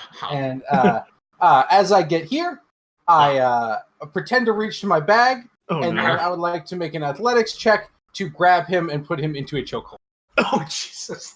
He did not like this at all. So, he is sort of kind of expecting, maybe, some shady stuff because adventurers are known to do this. What? Everybody tries to skip out on the bill for some reason. Yeah. So Oh boy. So let's find out who actually gets to go first. So go ahead and give me an initiative. No, Just I'm not gonna win you, that. as a, you didn't inform us you were going to do this, did you? Yeah. Well, I didn't hear. not I didn't hear any planning along those Yeah. lines. strictly speaking. Yeah. No, not in the most definitive sense of the word. Yeah, that's what I was afraid was going to happen. Yeah, there we go. So go ahead. Anybody else who is actively considering doing Lord. something? All right, time for my 23 is better. All right, so let's do ba-bum, ba-bum. They have names. That's so sweet. It's They gotta have names. terrible. It's like What do you mean they don't have? You expect them not to have so names? I'll know who I'm murdering. It's got to weigh on your conscience. I don't think this will weigh on Malik's conscience I'm not sure how many In- people. in the tiniest bit. So, what just happened here? There we go. Okay. Oh boy. So Malik looks as though he's about to pounce with all the subtlety of the half-orc race. They are known for their telegraphs deft, it a mile away. deft and swift movements. Possibly he even wipes a little drool off the bottom lip as he gets ready. Thera, Eat him. Oh lord. Thera, it looks like you could see this happening a mile. So are you taking any action Oh right now? god, this is the worst. All right. We can't see any other goblins within visual range, yeah? I do not believe you have sight on any other goblins. Okay. Well, if I sense this is happening, ugh. All right. My move is 25. What's my? That's to here. Now, on the warning, if you Yeah. move more than half speed, you will trip over any caltrops you might encounter. That's fair. And I'm not Yeah. telling you Oh. they're there until you get there. That's fun. Okay. Okay. Sure, So, sure. Well, oh, that's a. I don't know. I was gonna say because I technically ignore difficult terrain. Would that affect it at all? this is a hole in the foot, so I'm going to say that's Yeah. been I difficult. mean that's pretty difficult. I mean, All you've right. already pretty well ignored it, but Yeah. All right. I'm going to. Well, I know we've come this far before along the rope and been okay. All right. So.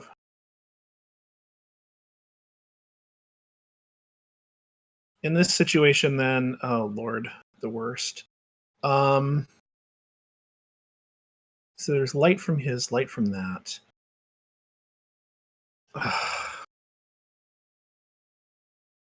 I'm going to.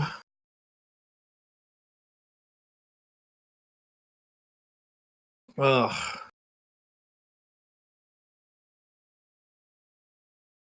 All right.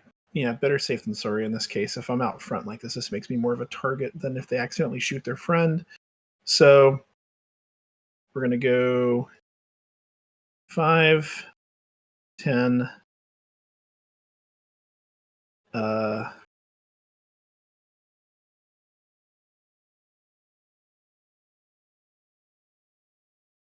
15. So if I went next to, I'd be adjacent to Twiddles.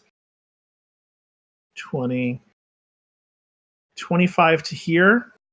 okay. How far can I throw my torch out? It counts as a non-standard weapon, so I think it's 20. No. I knew the answer to this one. Now I forgot it. Is it an improvised weapon? Improvised thing? weapon, yeah. I think it's 2060. I think. That sounds about right. So I think that's what it is for. I looked up. They're routed. That's what it is for, like the monks. Like if you catch a deflected missile, we actually when that got thrown back, we threw it way too far. But anyway, All right, so then that would be Yep, 2060. 10, So you can get it to 60. okay. So I'm gonna wing it. Well, the full range of vision is what? It's 80. Looks like no 40. 40. Okay, so yeah, I'm gonna try to wing it like right about like here-ish. And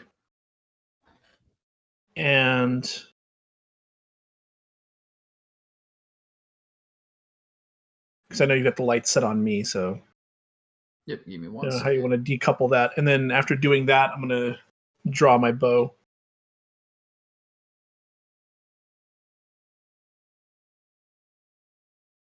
So, torch about the right place? Maybe like one square down. You Like got I was just throwing it straight off over there, trying to get the light cast a little further. I'm kind of taking shelter behind Malik's legs and pulling out my weaponry. All right. Scanning the perimeter of the darkness. You got it. Any other action? That's pretty much all I can do. You got it. Over to Darvin. You see stuff start to go down. What you doing? Okay, so it looks like Malik is making some sort of movement to Yeah, he's grab this goblin in some way. He's making the aggressive motion goblin. Probably a big old hug. But he telegraphs it. He wants to give him a hug and tell him what a good job he's doing. I wanted to hug the manager. Common practice. That's how orcish culture works. Lots of hugs and affection. Yeah. They're very physical, very gregarious people.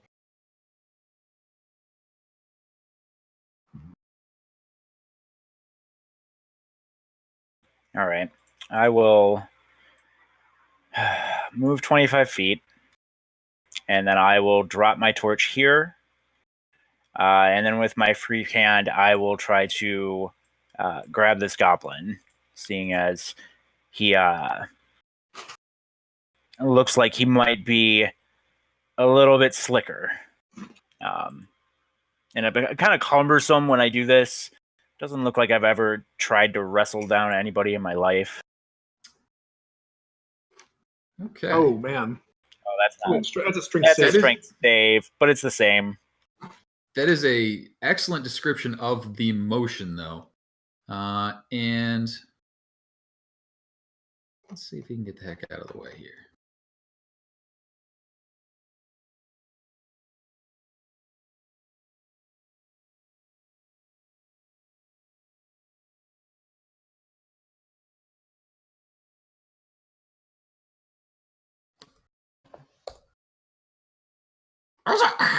No! And he avoids you grabbing him. Okay. Then for my interact, I'll draw my quarterstaff, and bonus action, I'll cast Shillelagh. You got it. One shiny stick for Darvin. And then I'll just nervously look this way. You got it. Around to Izzy. Everybody seems to be picking on this poor little guy. Failing miserably at it. Well, I think she's gonna. And if they're really trying to grab him, she'll give it a shot. So we're doing strength check, right? it's strength check.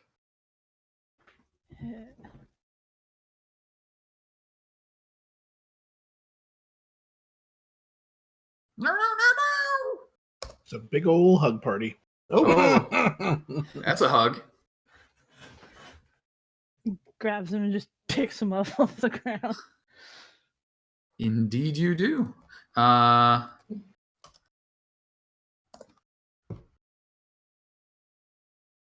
she was just so like as she was stomping over because she's planning on doing this, she's going to take her bird out of her beard and put it on her head before she like tries to like barrel hug this guy.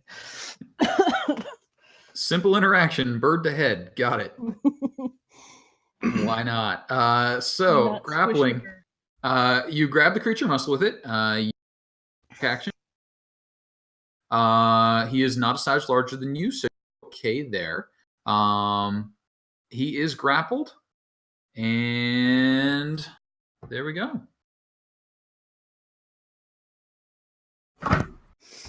Anything else? I think that should be about it as far as actions for you. Yep. You got it. You just maybe shake him a bit menacingly. If that's about So, from the darkness to the south and the west from you here, Titters, no! Save him! Kill the intruders! Collect our rent! Where's the gold? And you hear some bowstrings twang. And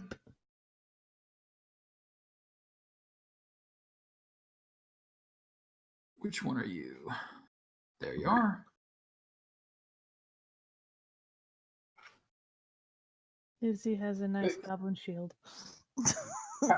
How can they see us if we can't see them? We're surrounded by torchlight. Yeah, you got torchlight. No, but, like, I have dark vision, and they have dark vision. You have dark vision out to 60 feet. They have dark vision out to 60 feet, but they can still see you because you're in torch. Yeah. Oh, you fucking non-dark vision people. Well, but even with dark vision, torch, you could see them, but they're not holding a torch.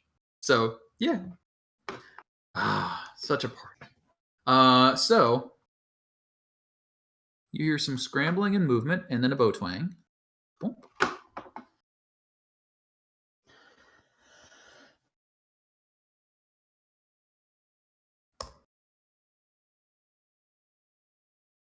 And I was wrong. You don't hear a bow twang. You hear the DM restart his thing frantically because it just froze on him. So hang on. It's like a bow twang. It's a very similar sound to a bow twang, often confused one for the other.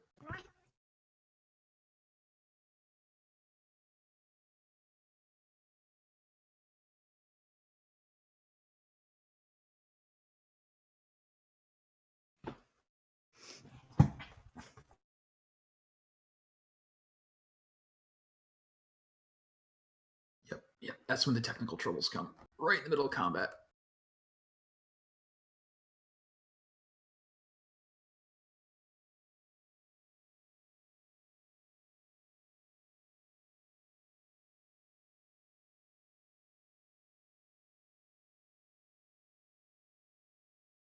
And now you hear a bow twang. And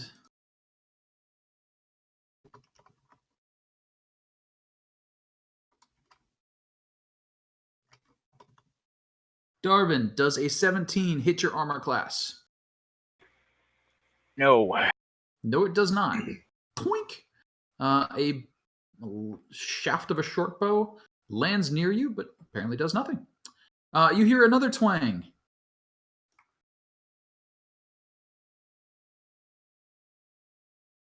Thara. How about a 22? That's mean and rude. Actually, wait, hang on, sorry, hang on, wait. 17, sorry. Well, that still hits, but Oh. hold on here. Is there something I can do here? I don't think so. Oh yeah, I'm not counting this hidden. So I should. Well, no, okay. My action was to pull out my thing and throw the thing because I could have hid behind Malik, but I did not do that. So that is a hit. That is a hit. Well, for 8. For 8. That's not good. Yeah, that one! Your turn, Robe! And then you hear another bow twang. This one actually trying to pick Izzy off of Tittles.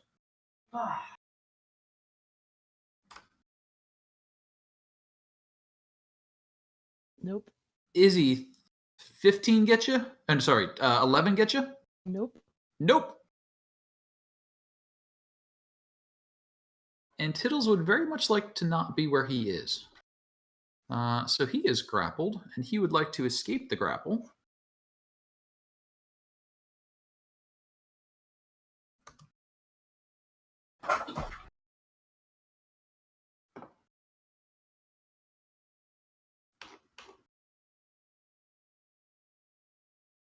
Do I roll again, or are you going off the last one? Here, hang on. You will roll again, I believe.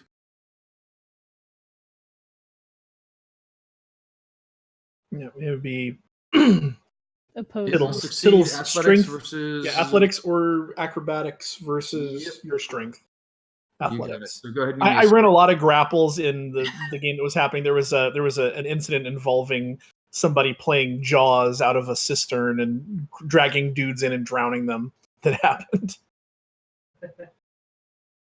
I got familiar with the grapple rules pretty quick. You got to beat that whole 7. Oh yeah. Nice. Just squeezes a little. This is not how I guess should behave. And then Malik, everybody sort of dogpiled your target. Perfect. That started off perfectly. Malik's going to draw his great axe. He's going to rest it gently on Mr. Tiggett's shoulder, and he's going to shout out. He's going to say, "Unless you would like your dear friend's head to no longer be attached to this pitiful excuse for a body, I suggest you stop firing and come over here so we can all have a nice chat about what you're doing." I'd like to roll Intimidate to try to kowtow them into doing what I say. That sounds like a reasonable intimidation. Go for it. That's unfortunate. That's not so strong. Let's see here.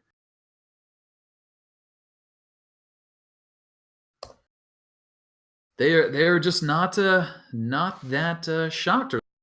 Would you say that's my action?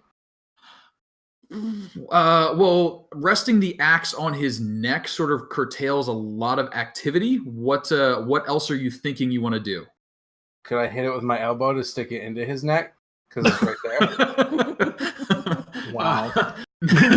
Nudge. No, I'm gonna say no, because you sort of did that, shouted. You'd have to at least wait for them to respond, see if they in respond, some yeah. way. All right, fair enough. I mean, I guess you could take his head off as a sign of your goodwill. I'm not sure that's how that plays. This is how serious my threat is. I've already killed him. You know I meant it. It wasn't. So I will decline that one. Okay, right, fair enough. Any other activity movement from you? I'm going to. Not really. No, I'm gonna stay here. Okay. Tiddle's death before my dishonor. And then, Damn, they sold you out, son. you're another bowstring Rough sound off. Tiddles. Here, step up. We'll do our short bow. I don't think an 11's gonna get you. How about it? Who are you shooting at?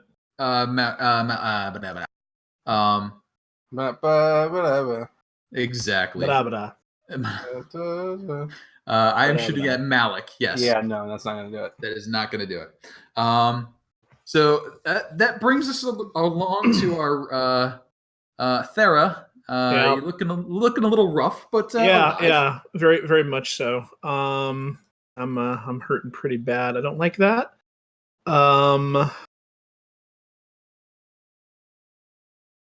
So attempting to hide, that counts. That's your action for the round, yeah.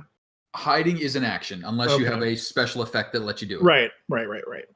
I'm going to fall back another step here since the arrows were coming from this All coming way. from the southwest. Yep. Right. So I'm going to fall back just a little bit there, using Malik's beefy form as cover, and I'm going to kind of slink low to the ground, and I'm going to make an attempt to hide. So that'd be a stealth, yes. Yep. I vanished like a ghost. Well, you survive like a ghost. Yeah, but I'll. Oh, it's survival. Oh, survival. Shit, I clicked the wrong one. No, it's all right. That's literally right next to it. That's a 20 either way. So it's a lot of 20s either way. If anything, my stealth is 1 point higher. just rub it in there. Yeah. So you are Ghost Recon. Okay. Yep. I take my position. I've become a shrub now. They don't know that I'm even there. And I knock an arrow and I just eye that the edge of the darkness, waiting to see for some movement I can pop an arrow at. You got it, Malik. That brush over there looks like it could move. You might want to take care of that. Let's see here. So that brings up Darvin. All right. So the attempt to convince the goblins of something. What sort of action is that? If you are trying to threaten them, it's intimidation. To persuade them, it's persuasion. Sorry. What standard action, bonus action, free action? Generally, it's going to be a standard action. If you're really putting your just shouting at them to see a reaction, that you can do. But if you're actually trying to, convince them, that is a standard action. Okay. I'm not good at any of those. So this is going to be fun. I'll yell out in Goblin. We are taking him for the night.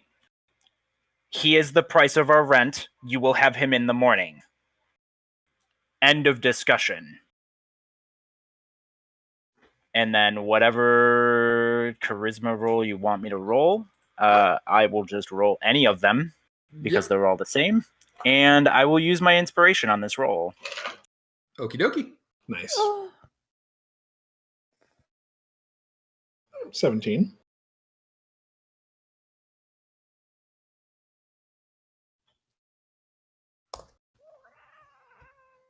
Is it worth 20 gold? I don't know. Is it getting gold? I don't know. And you hear a lot of indecision out there. And you probably won't really know what they decided until they get a chance to do something else.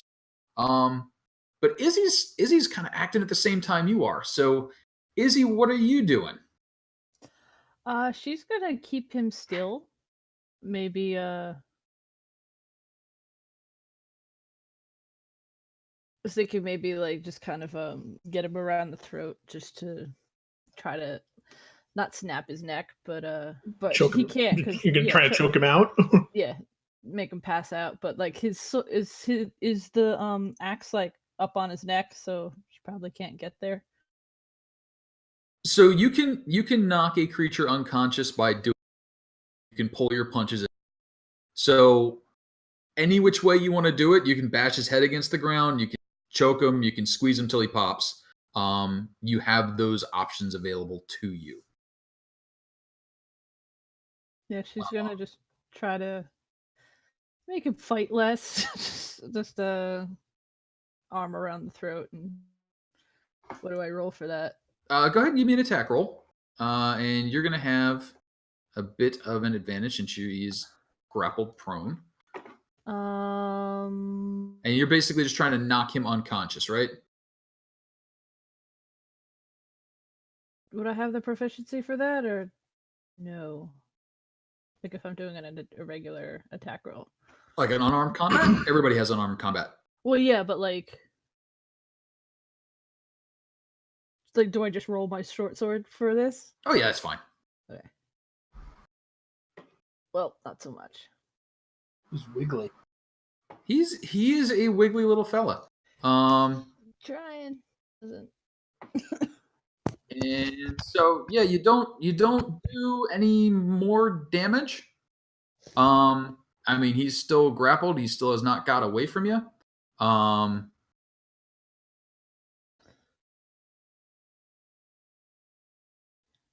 So yeah, but he's still conscious though. He's bite him out of frustration. As a bonus action, no damage. Absolutely. It's like stop it! I don't want to sound mean, but that seems like the kind of fight style you'd be using anyway. Exactly. So yeah. There's bite marks. You taste goblin. It's not awesome. But She's yeah, probably eaten worse, to be honest. The ref gives you a warning. That's an illegal move. yeah, that's not cool. But yeah, so you're kind of wrestling and biting on Tiddles, and you don't hear any more bow twangs. You hear some sort of arguing happening out in the darkness. And it's What are they saying? Where's the girl? I don't know. Where's Tiddles? She's over there. I don't know. She like Tiddles? He's the manager. Yeah. All right.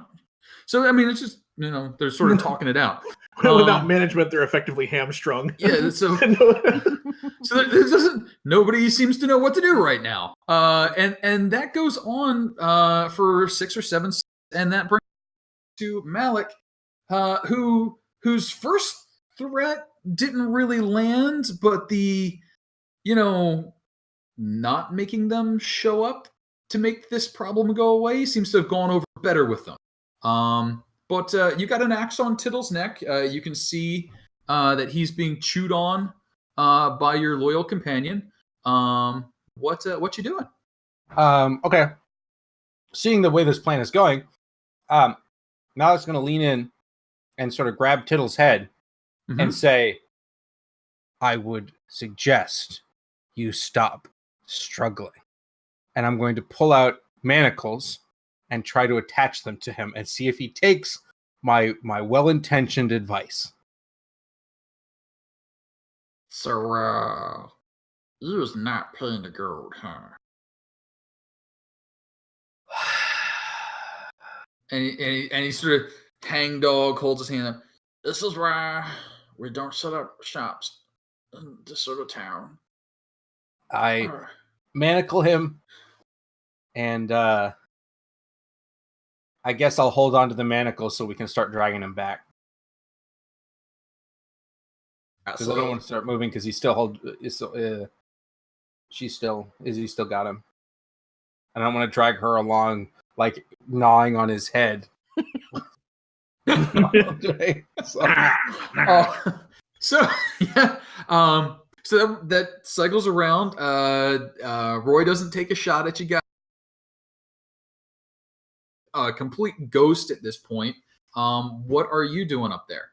Well, it seems like we're plotting some sort of an extraction plan here. So now that I am hidden, again, arrows at the ready. I will slowly start inching my way along the rope towards the towards where the caltrip line is. You got it. So half speed because I'm in stealth, or yes, half speed because you're in stealth. 5, 10, like 10 or 15. 10. 15 is 15. All right. Oh wait, yeah, because you're. I'm at 25. Yeah. We'll call it 15 because okay. I use 12.5. Sure. And so both ready? Absolutely. Start. Darvin. It seems like they agree with the idea of let's stay hiding in the darkness and give us back Tiddles in the morning. Okay. So first off, can I actually see Thara, or is Thara? I'm gonna say unless she makes herself known, she is really ghosted. That was a hell of a hide. Yeah, I rolled myself in dust. I'm like I am camouflaged, and so I'm just a creeping shadow right now. So Thara, if you wish to make yourself known, movement as they look in your direction. Otherwise, you're just gone. Probably not, honestly. I'm concerned with staying hidden right now, especially after taking that arrow shot. Okay. I'm gonna step next to Izzy, and then I will ready my action to help Izzy keep hold of this goblin friend if he tries to run. Got it. If he tries to squiggle out and run. And then can I move with her so I can actually do that help action? I'm assuming we're all moving at half speed. Okay. Yep. And Izzy Tittles seems to have pretty well given up at this point. He's got the hang dog look. He's got the couple of extra bite marks. What would you like to do? Was Malik holding on to the manacles, like the chain, or? Yeah, I prepped a move to basically, if you start moving, or if you let go, I'm going to start dragging him away.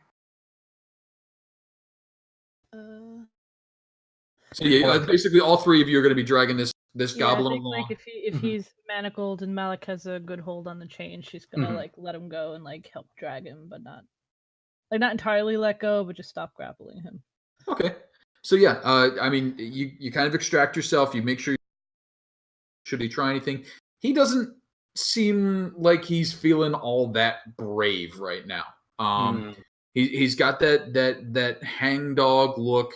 I mean, it's weird. Goblin eyes, usually they're kind of lowered brow and squinty. But man, once they get beat on, they open up like puppies. It's crazy. They have the dark vision, so giant irises. He's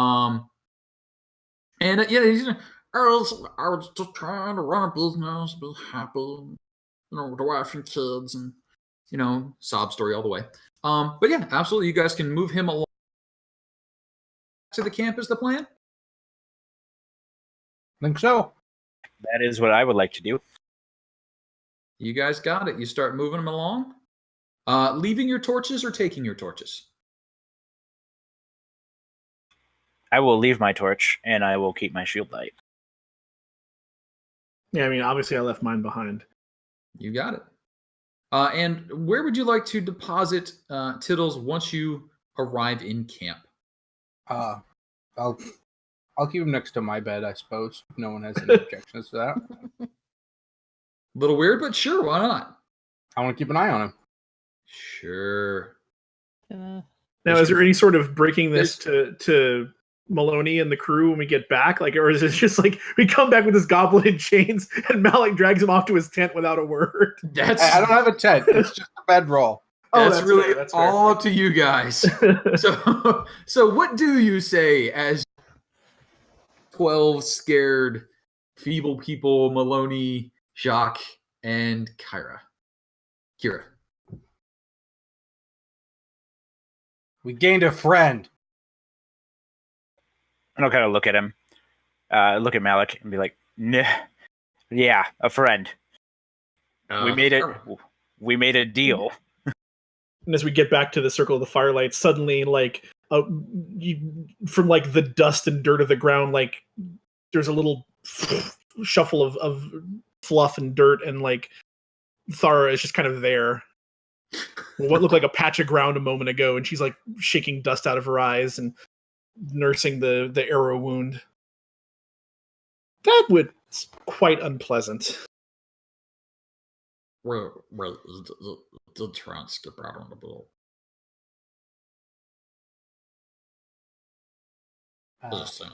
Izzy's just gonna reach over and flick him really hard between the eyes.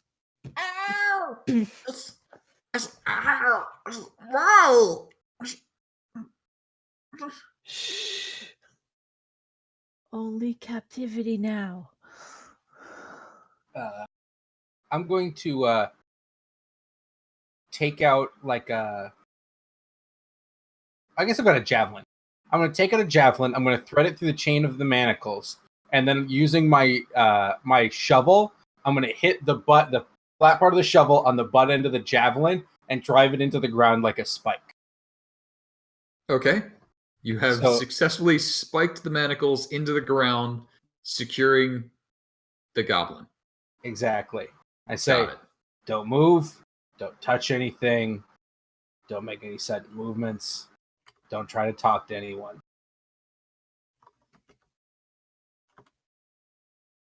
He sits there quietly. Good. You're not as stupid as I thought. He looks sad. You're not going to make me feel feelings for this goblin. He legit thought this was a viable business plan. Ignorance of the law does not make you above the law. So you guys have a goblin captive. It's an hour into the night at this point. And what are you guys doing from there? Malik would volunteer for first watch. You guys want to sleep? If someone else wants it, that's fine too. But he volunteer. Izzy will take next watch to make sure the goblin doesn't do anything.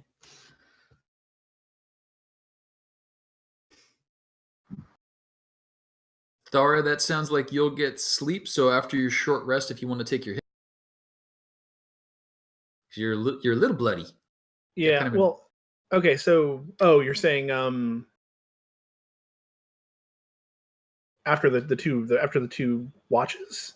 So as soon as you get an hour of rest, that's a short rest. Right. So you can take a hit die and heal that up. Right. That way, if something happens 2 hours from now, before 8 hours That's pass, fair. And I mean, I regain. Well, so after a long rest, I regain half. But if it's with only one hit die, I think is it rounded up or down? Round up. You get it back. Then yeah, in that case, then I'll definitely do that because I'm going to need that before sacking out. She'll whip up some sort of like an herbal poultice that from her satchel of stuff and slap that on under like a bandage before she goes to sleep. You got it. And so I guess I'll do my well, assuming we get through those shifts without anything happening. All right. So first hour passes. You get your sleep. Maloney looked at you guys for a few minutes after you got back, watched you spike the goblin's manacles, and then sort of shrugged and went to sleep, assuming that you made your deal. Weird deal that it was. Who buys goblin slaves anymore? And Jacques also no comment. The folks seem to go along with whatever you guys come up with. So hours start passing.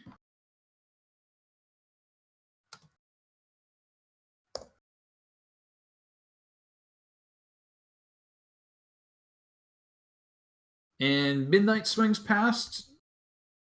2 a.m., 4 a.m., starts getting into dawn. People start waking back up again. The goblin has just sat there, sniffling, breathing, but other than that, not much else. As the night went through. Right. Well, if I got through the full night, then technically I'd just be back to full anyway. Yep. So yeah, you're back up to full. Even if I spent the die. So all right. Yep. I am not hurt badly anymore. Yay. Yay. So 5 a.m., 6 a.m., people start making breakfast. A couple of glances get made over towards the goblin. Goblin's kind of glancing up towards the whole dawn thing. Oh, if it's in the morning, I'll go check my my snare. Once it's light, obviously. Yep. So the snare, nothing caught in the snare. Boo. I'll recover as much of the bits and pieces as I can back into my stuff and then head back to camp.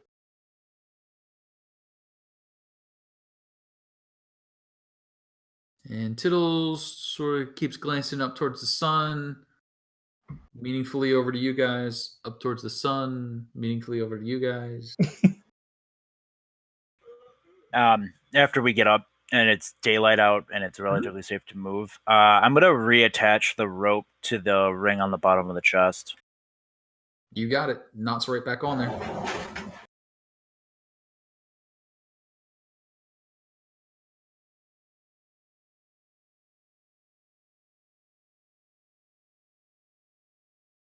Maloney starts making up the breakfast.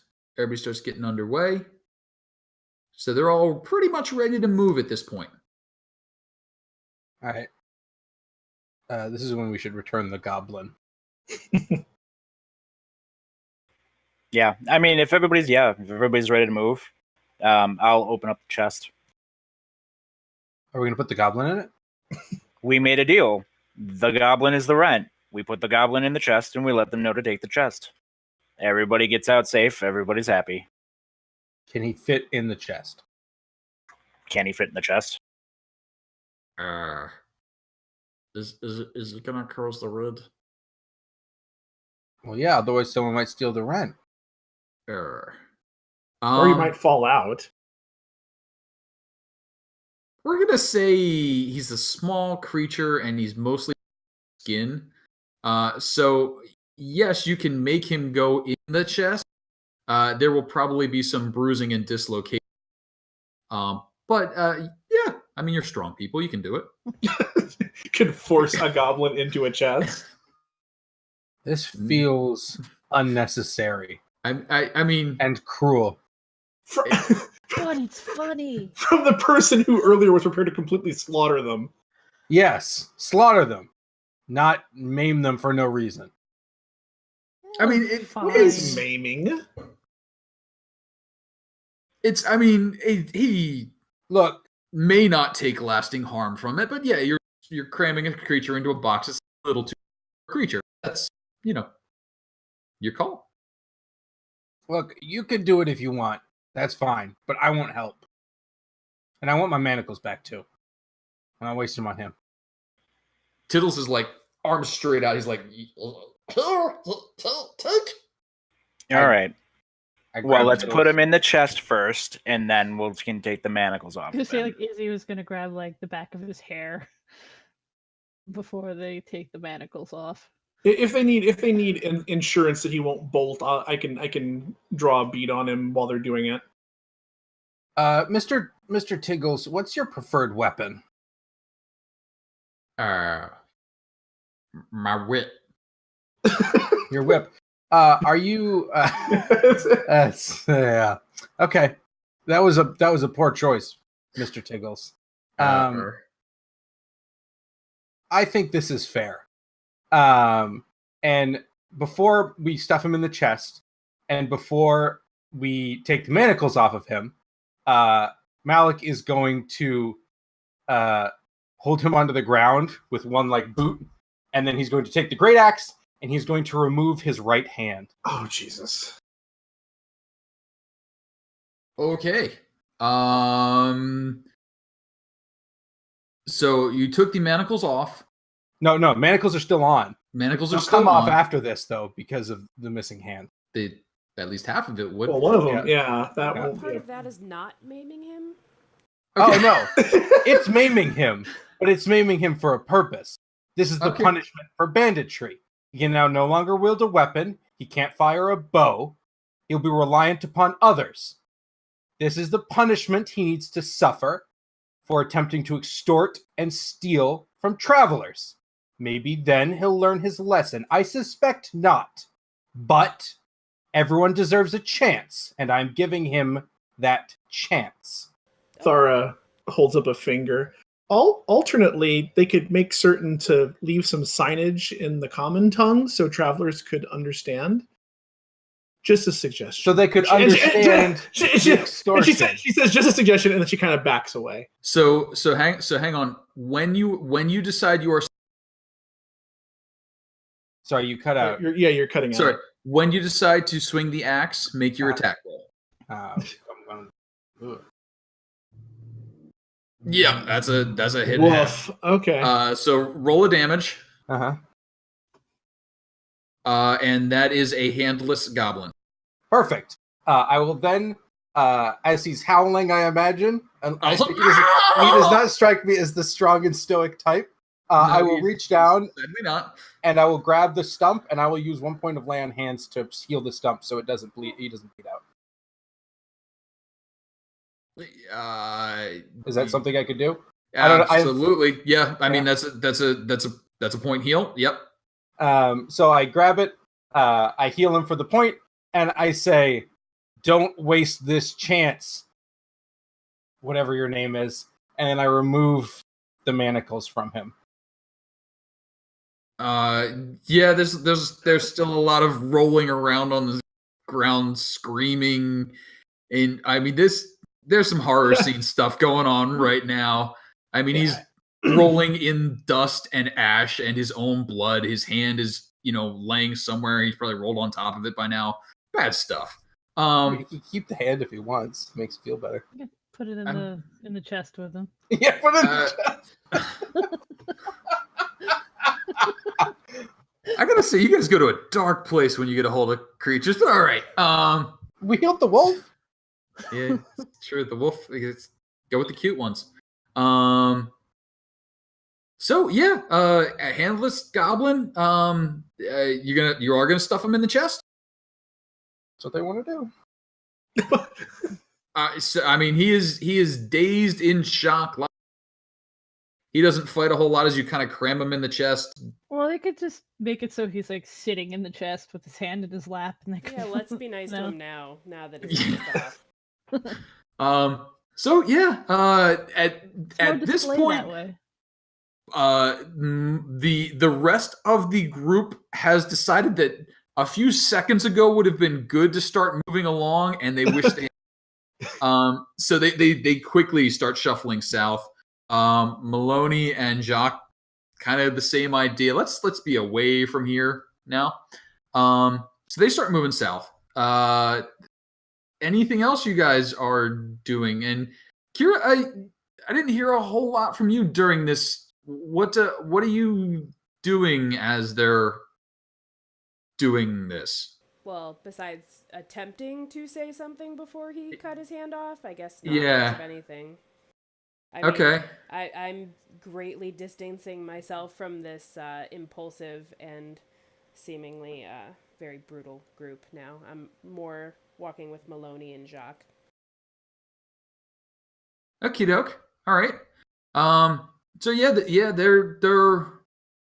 they're all starting to move.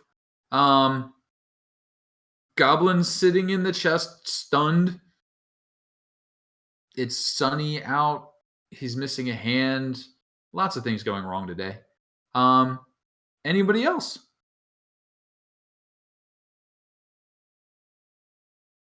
I wipe the blood off my axe and start walking. Fair. And then I'll yell out in Goblin that their rent is paid. Fair. That was the deal. I'm very adherent, and I'm actually as we're walking, I'm looking at Malik, and I'm like, cutting off his hand was not part of the deal. I'll make sure the hand is in the box with him, and I'm sure he's not paying much attention, but very earnestly and sincerely, Thora will say, I would advise making signage in words that your customers can read, and maybe be a little less shooty with them. It's not good. And she kind of gives him one single pat on the shoulder, and then turns and scoots out into the periphery and starts scouting ahead of the caravan again.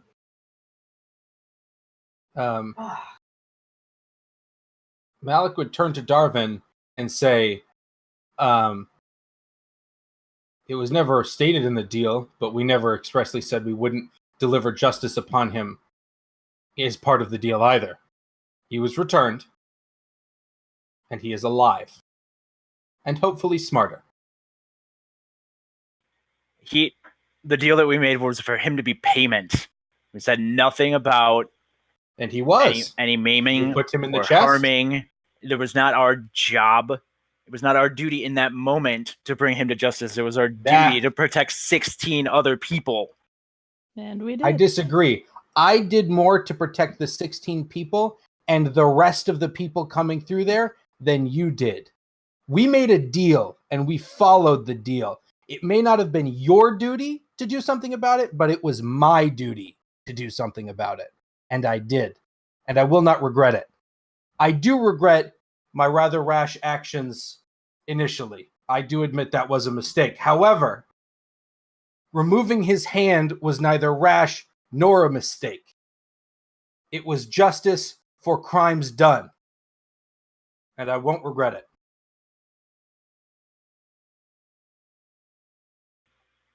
That is who you are, and I understand that, but that is not how we punished bandits where I was from. That was it was lifetimes of hard work in that. Yeah, that might work for you. And not where we were from. Okay, and you maybe where you're from, but from where I'm from, there's not one person who is judge and jury. That is separate.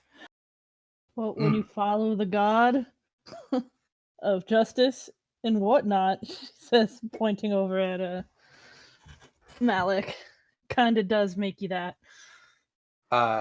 Malik would turn and say, would you prefer we drag him with us to Oakhurst and arrange a jury to put him on trial for banditry?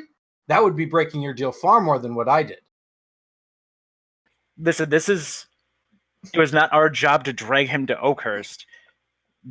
He was payment for a deal that we made. This is done. Right, it is done. I've expressed my viewpoints. This conversation is over. Fair enough. And I will leave and turn and move ahead of the group to kind of start scouting. Okay. So yeah, a lot of tension, a lot of disagreement on both sides, and that's from kind of everybody. I mean, the people that you're traveling with, I mean, they heard it. You guys, you're within earshot of everybody. Also not quiet. Yeah, I don't imagine either of us being quiet. No.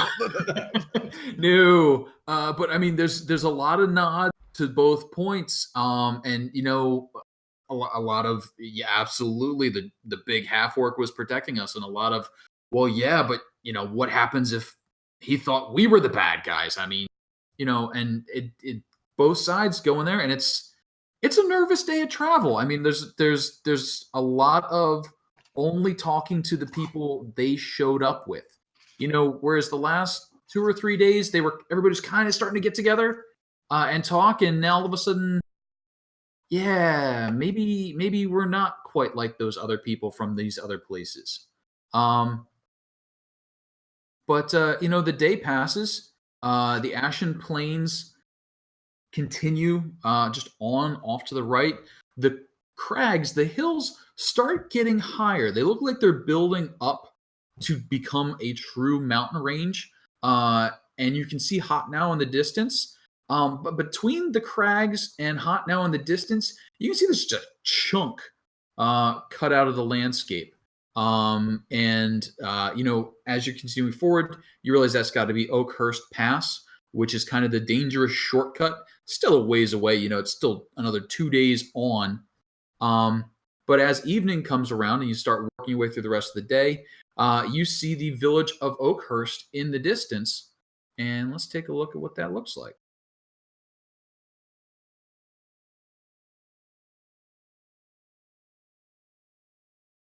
And we'll get that out of there. So off in the distance, and if you see the overland map and then the Oakhurst on the right, you guys are traveling from north to south on the new road into Oakhurst. The road would then continue along and bend off to the left to go to the pass. The plains are on your right hand and you can see in the distance there's an old road, and that's where the ravine and the cleft is down there. Oakhurst itself, as you guys start approaching, you can see there is a very thick building, very stout, small windows, bars on the windows, and it just screams jail or fort. But definitely somewhere to keep people in or out. Past that, the houses open up to little wooden with thatch houses, mostly small. Surrounding the center of town, you've got a couple of fields, and then you've got the outlying houses after that, where people who work the fields and tend the animals would be. Before you get into the town, though, before you pass the fields, you do see there's a small orchard, it looks like has been planted. The trees in the orchard, maybe only a year old. They're about 2 feet tall, maybe 3 feet tall. And unlike the land all around, all this ash and red-brown dirt, the land in the orchard looks very heavily worked. It's a deep brown, loamy color. It looks moist, like a lot of water's been put into it. And the trees look to be in good condition. The sapling Healthy looking. They've got little green sprouts on them, but again, maybe only a year old. Or are we passing by this area? So you're drawing up on this area and into it shortly. Okay. But so you see the orchard. Orchard's kind of off to the left of the road, but close. You've got the fields spread out. You've got some cattle feeding off those fields. And it looks like if you've got farming experience, I know some of you don't, but if you have farming experience, it looks like they've been working really hard to keep the fields the size they are. If you've got the eye for it, you can notice that the town and the fields have shrunk. You can kind of tell where the land used to be cultivated and is no longer. If you don't have the eye for it, it's just a pastoral little town in the middle of. But that's what you see as you approach. Everybody seems to kind of pick up their pace as they're getting close to town. A little bit of talk starts to crop back up. Where are you going to stay? Hey, what do you expect that's going to happen? That sort of stuff. And is there anything you guys are doing in particular before you really start walking in amongst the people to get ready? No.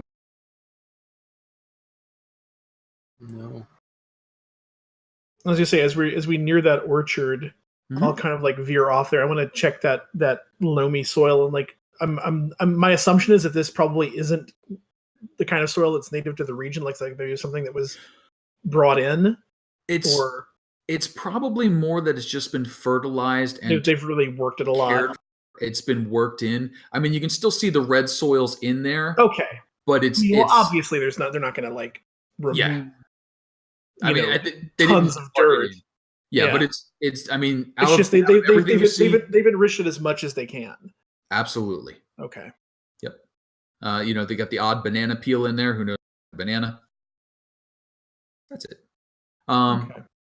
So, and basically, then you're going to be walking into town with your little parade, and everybody starts kind of scattering. From there, the group of 16 folks start to spread out. Maloney draws up his wagon, kind of waits on the edge of town to be greeted. Jacques heads straight into town. And you do notice a couple of people are starting to approach you from the town. One in particular is hustling along.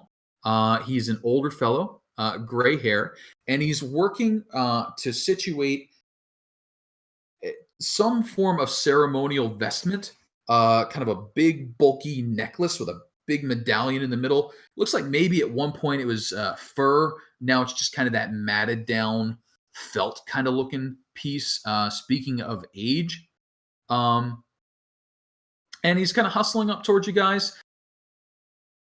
Maloney kind of looking back and forth at you. You guys do stand out a bit, so he kind of all in general. Welcome to Oakhurst. Thank you. Yes.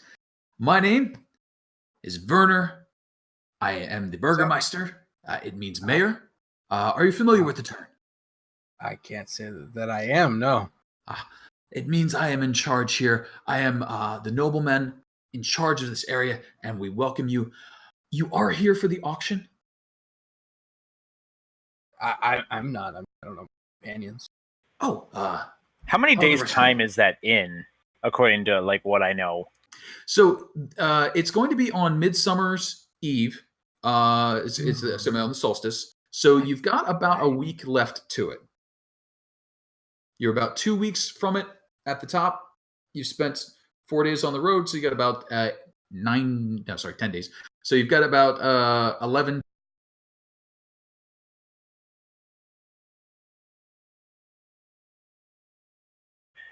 Yes. I personally am. I can't speak to anyone around me. Excellent. We'll be holding it. We hold it with the Goblin tribe, unfortunately, because they produce the apple. But we do provide the finest in accommodations. We, of course, see to your security. During the auction, I just want to make sure everyone is clear. You will be bidding in silver, and you will pay the goblins in silver. Whatever the amount bid is then also paid to the town treasury in. So if you bid 50 silver to the goblins, you pay them their 50, and you pay the town treasury 50 gold. At hearing this, Kyra kind of perks up and she says, I'm sorry, sir. Werner, is it? Yes. Did you say that the goblins are the ones to auction off the fruit? They produce the fruit. We have been unable to determine where they acquired it from, and we do not wish to risk such a miraculous and valuable commodity by inquiring further. So we see to the comfort, but it is the goblins who prefer the fruit.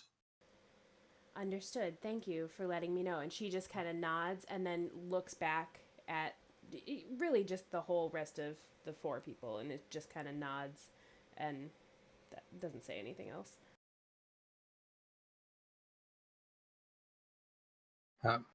Malik is unflapped this news. Although I guess curious, but not at the fact that they sell it. So, will you be staying in the Old Inn? Is the finest inn in town, and if you have not made arrangements already, Are there other inns in town? Then the Old Boar, no, though many people for the Right. auction will be staying with family or friends, and of course many will be renting out their. But the inn, it is beautiful. Of course. Now, the inn itself is just down past the well on the right-hand side. If you smell the antiseptic of the healer, you've gone a bit too far. Or, if you've reached the blacksmith, you're almost on your way out of town, turn right back around. It happens often enough after a night of drinking. I see. Of course. I appreciate the advice. Yes. Is there anything else I can do for you now? Where could we find you, maybe if we have any other questions? Oh, I hold office from dawn until midday. My house is just over here on the left-hand side. If you need me, though, of course, raise your voice and someone in find me. Though I don't hope to see you often because normally it is to pass judgment, and that would mean you're in trouble. I understand. We will do our best to avoid any and all trouble. We're very good at it. Excellent, excellent. The giggling, not so reassuring. Sorry, the giggling was out of character. Sorry. Sure it was. I feel like Thara would definitely giggle at that. Just based on what I know about her. I mean, well, actually, Thara is super excited at the prospect of staying in an actual inn because she wants something to compare it to what the goblin hospitality would have been. So she's kind of jazzed about this idea. Ordinarily, she would be sleeping outside of town, probably. She's been in towns before, but that's not really her jam. But at this point, she's like, I've got the coin to spend. What the hell? Let's see how this compares to. Yeah, exactly. I want to see how the Old Boar compares to the Goblin Arms. Shea Goblin. But Shea Goblin.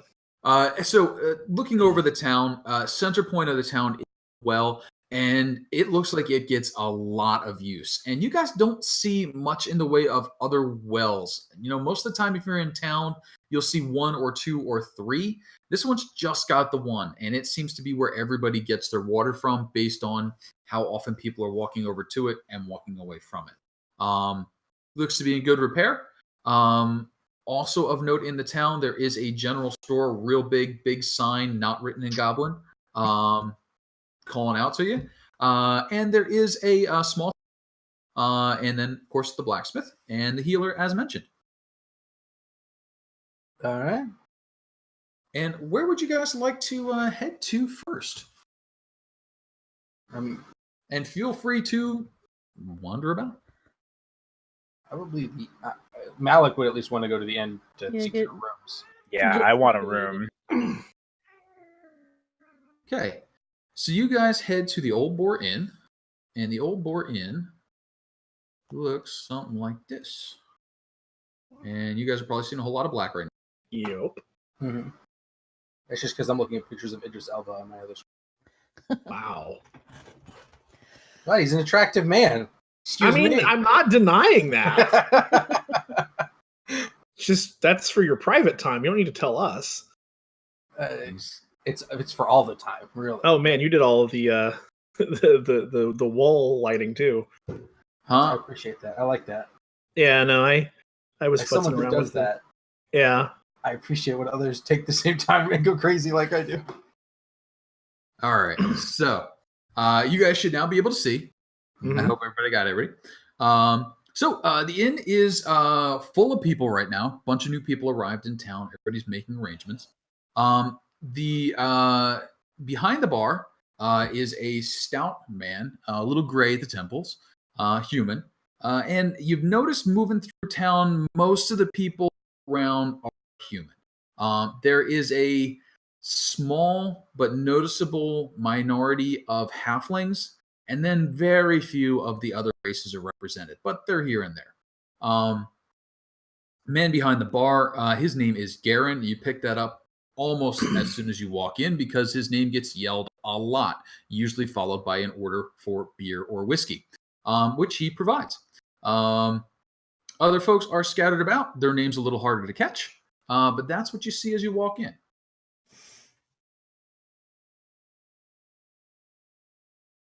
All right.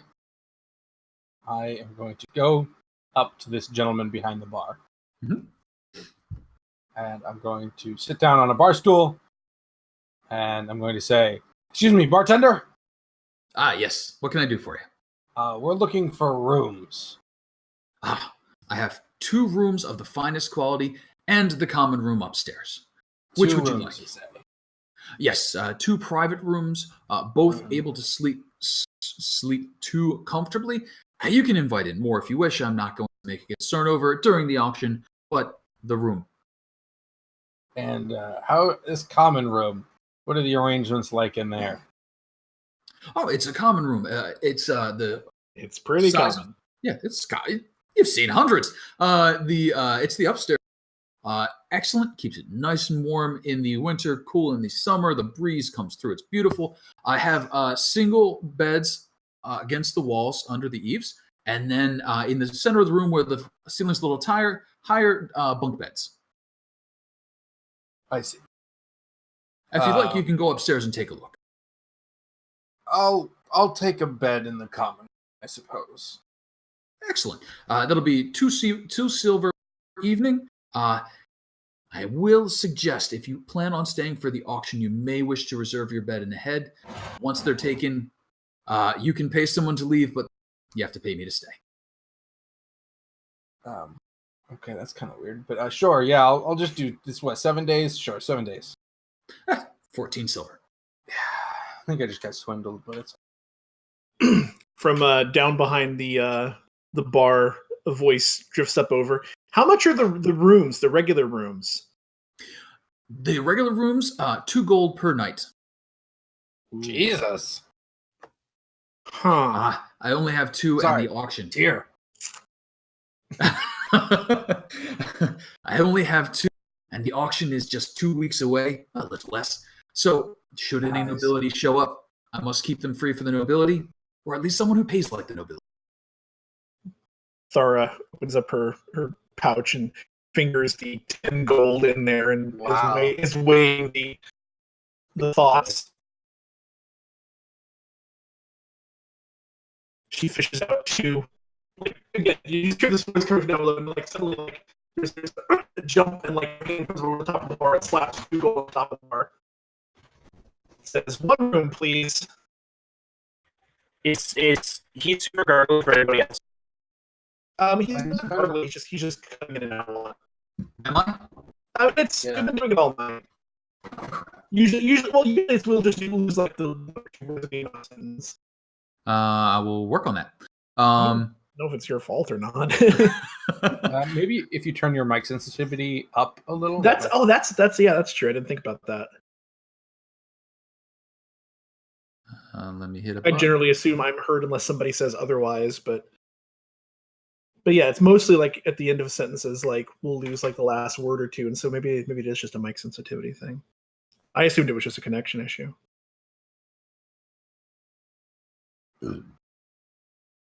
Nice.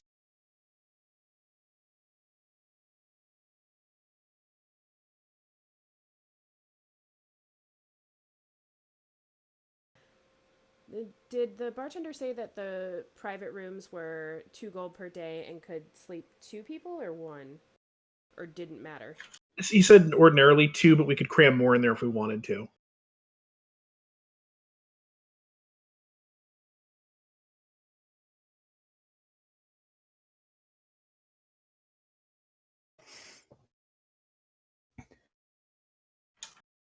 Izzy's going to hand over, what was it, like 14 gold, like with stay with Malik in the common room. And she wants some ale because she feels like being judgy. So 14 silver for the common room. Yeah, that's what I meant. You got it? He'll take the Yes. 14 gold, but expecting the 14 silver. And then the 2 gold, he definitely accepts for the room.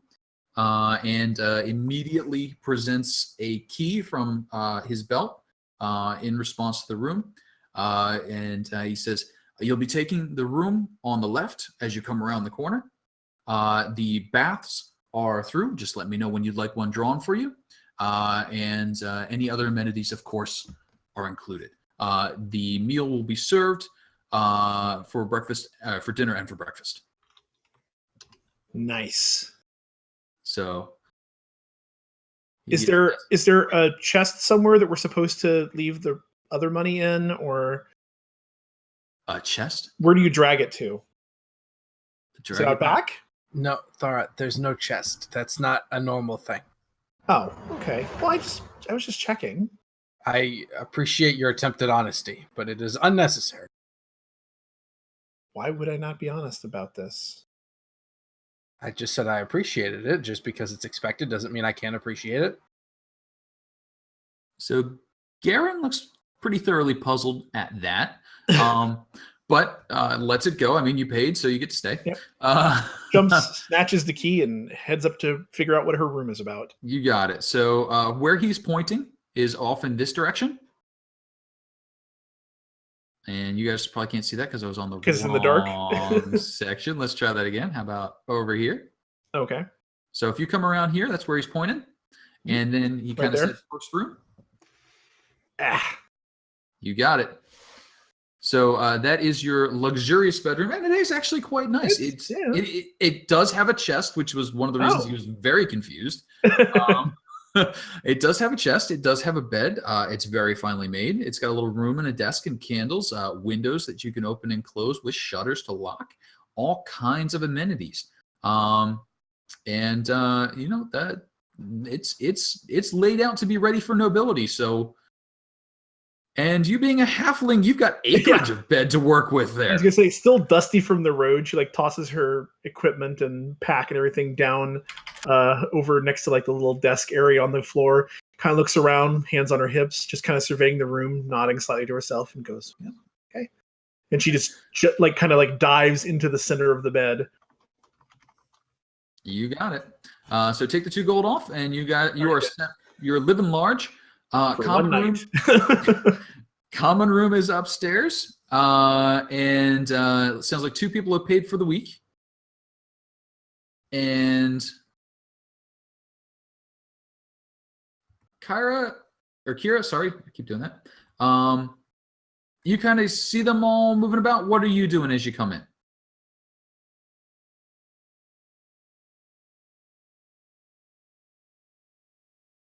Nope, did I lose her? I don't know. Yeah, I'll just pay for the separate room. Okay, so you'll go for another room. Absolutely, 2 gold per night. And Garen takes the key, hands it to you. As I just gave the little miss the first room, you'll take the second room on the left. Just go around the fireplace on the left, and you'll see it right there. And I believe that door is open. So where he's telling you to go is right back in here. You see where you jumped? Gotcha. All right. And again, very nice room. It's got its chest, really all the amenities of a 5-star hotel. if they invented those. That was 20 gold for the whole time, right? That would be 20 gold for 10 days. Absolutely. Gotcha. Wow, big spenders. And Darvin, I didn't catch. Did you common room? No, for now I have no idea. All I know is I want a little bit to drink and a lot of it to eat and a place to sit. Easily done. So drink, eat. What do you drink? Do you drink the common man's beer versus whiskey, or are you highfalutin? Just tap ale, like literally just sitting down, whatever's on tap and whatever's already made and warm. You got it. A silver will get you the food. Another silver will get you the night. Patang. Done and done. And it's actually quite a good amount of food. Surprising amount of beef in the stew. Gigantic tomatoes. Ridiculously sized tomatoes. And a lot of them. It's to the point where every dish that you look at and think of has tomato in it. Like they can't figure out what to do with this many tomatoes. But you're new folk in town, and maybe you don't know how many tomatoes they have. So they're just like, would you like tomato wedges? Would you like tomato slices? How about puree tomato? It's in the soup. It's on the beef, but it's there. But yeah, really good food. And as you guys start settling in, people are talking in the town. Of course, highlight of every piece of conversation is the auction coming up. That's where I think we're going to stop it for this evening, unless you guys have any questions in specific for the folks in town. Not really. Not yet. Probably not tonight, at least. Okay. Sounds good. So we'll drag you to bang. There you go. Up in the common room. Bonk. Look at that. We're not sharing a bed. It's a bunk bed, one over one under. Dibs top bunk. I mean, I guess you could take up 2 bunk beds, but man, that's rude. But yeah, no, bunk beds in the middle, single beds along the side, table up top. There's kind of a box under each bed you could stuff your stuff in, but most people kind of sleep with it under their pillow. Especially you folk who've been raised on the mean streets. It's like weird and quiet out here. Yeah, it is. You hear a lot of crickets. So that's where we will wrap for this evening. Any other questions? Yes, sir. Excuse me, sir, GM, sir.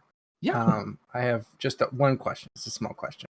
Is it a small question? Did we perhaps maybe gain enough experience to level up? Surprisingly, you did. Oh, look at that! So I do have to do the official math to get you the numbers, but you did deal with all 5 of the goblins.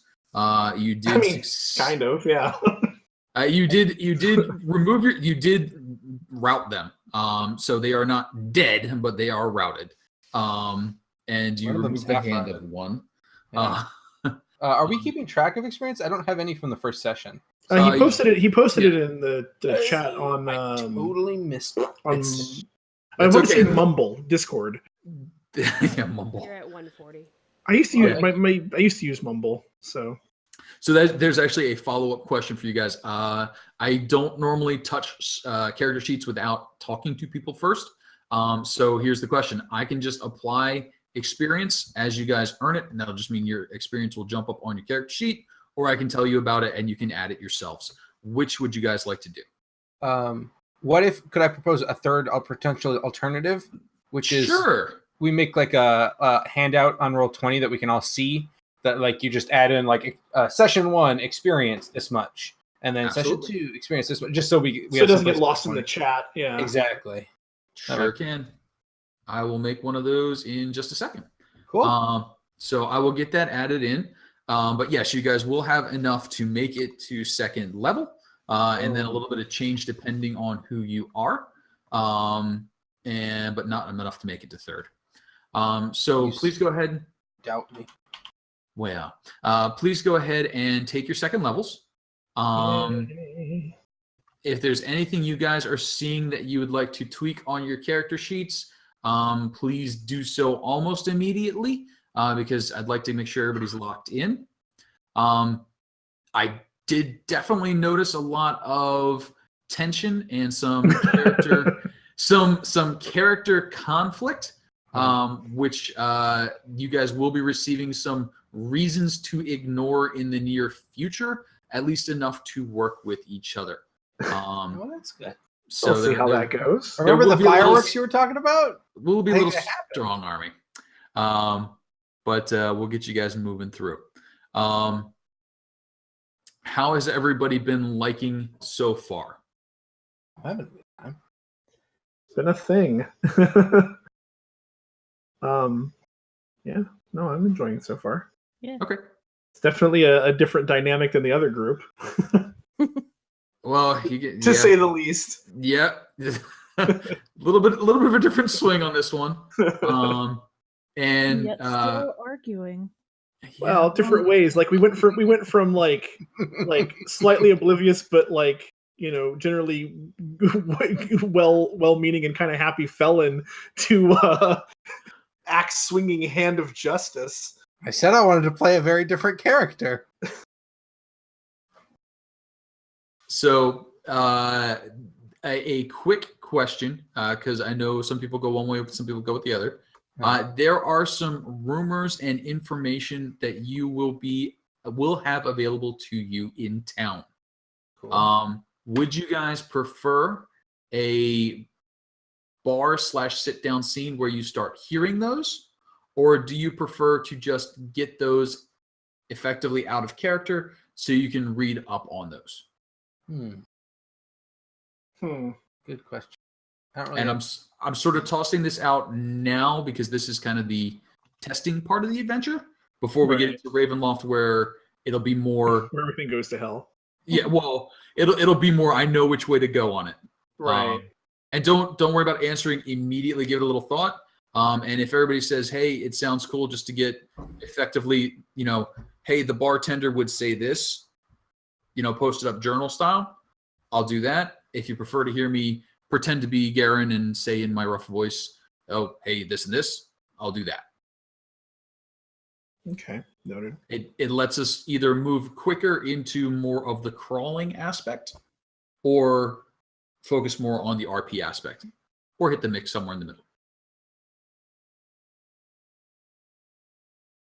Cool. So yeah, I'll get the official XP assigned sometime tomorrow, probably. Shoot me a note if you guys have any questions.